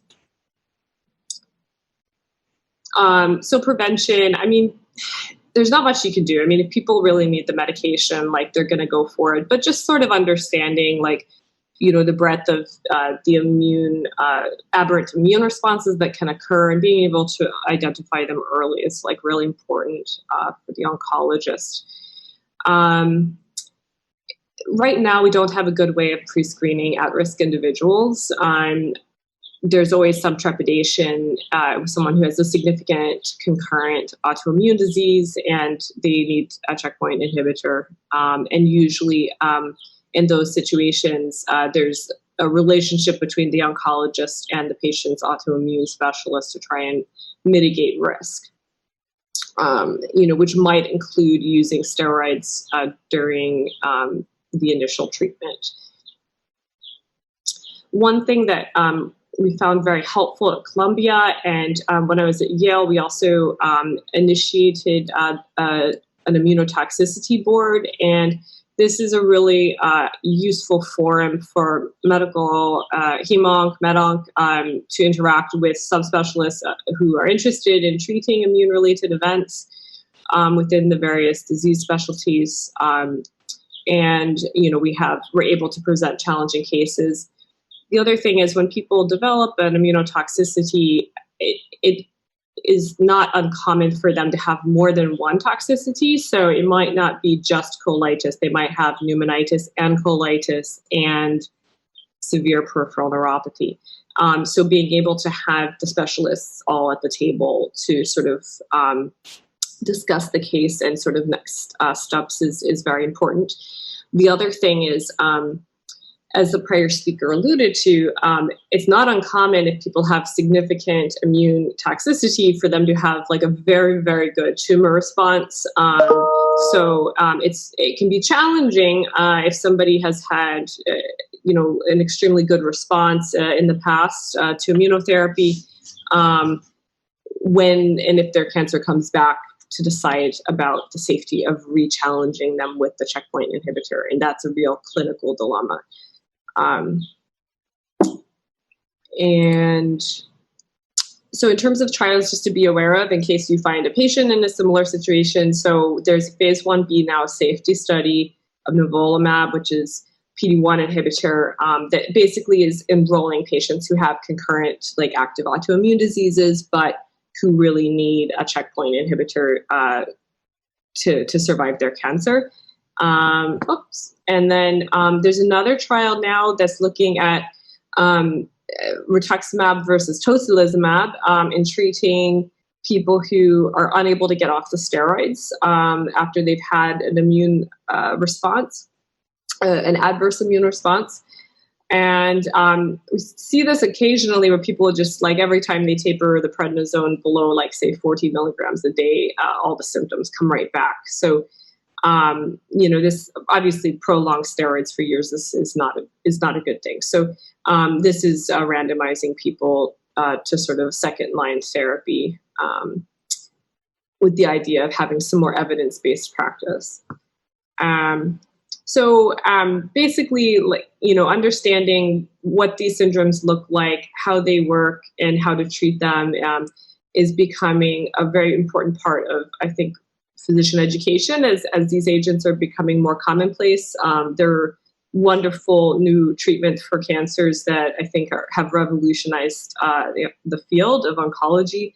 And I think we're all very grateful to have them. And I think, right now it's just really a matter of sort of ironing out the details and how to manage these patients best when they do get toxicities. Immunotoxicity board is a good way to bring people together if you're struggling to sort of know what to do with some of these very sick patients. There are trials underway to look at safety for people with pre-existing autoimmune disease. And that's the end of my slide deck. Great. Dr. Wesley, thank you so much for that incredibly informative talk, as well as all of the other oncologists that joined us.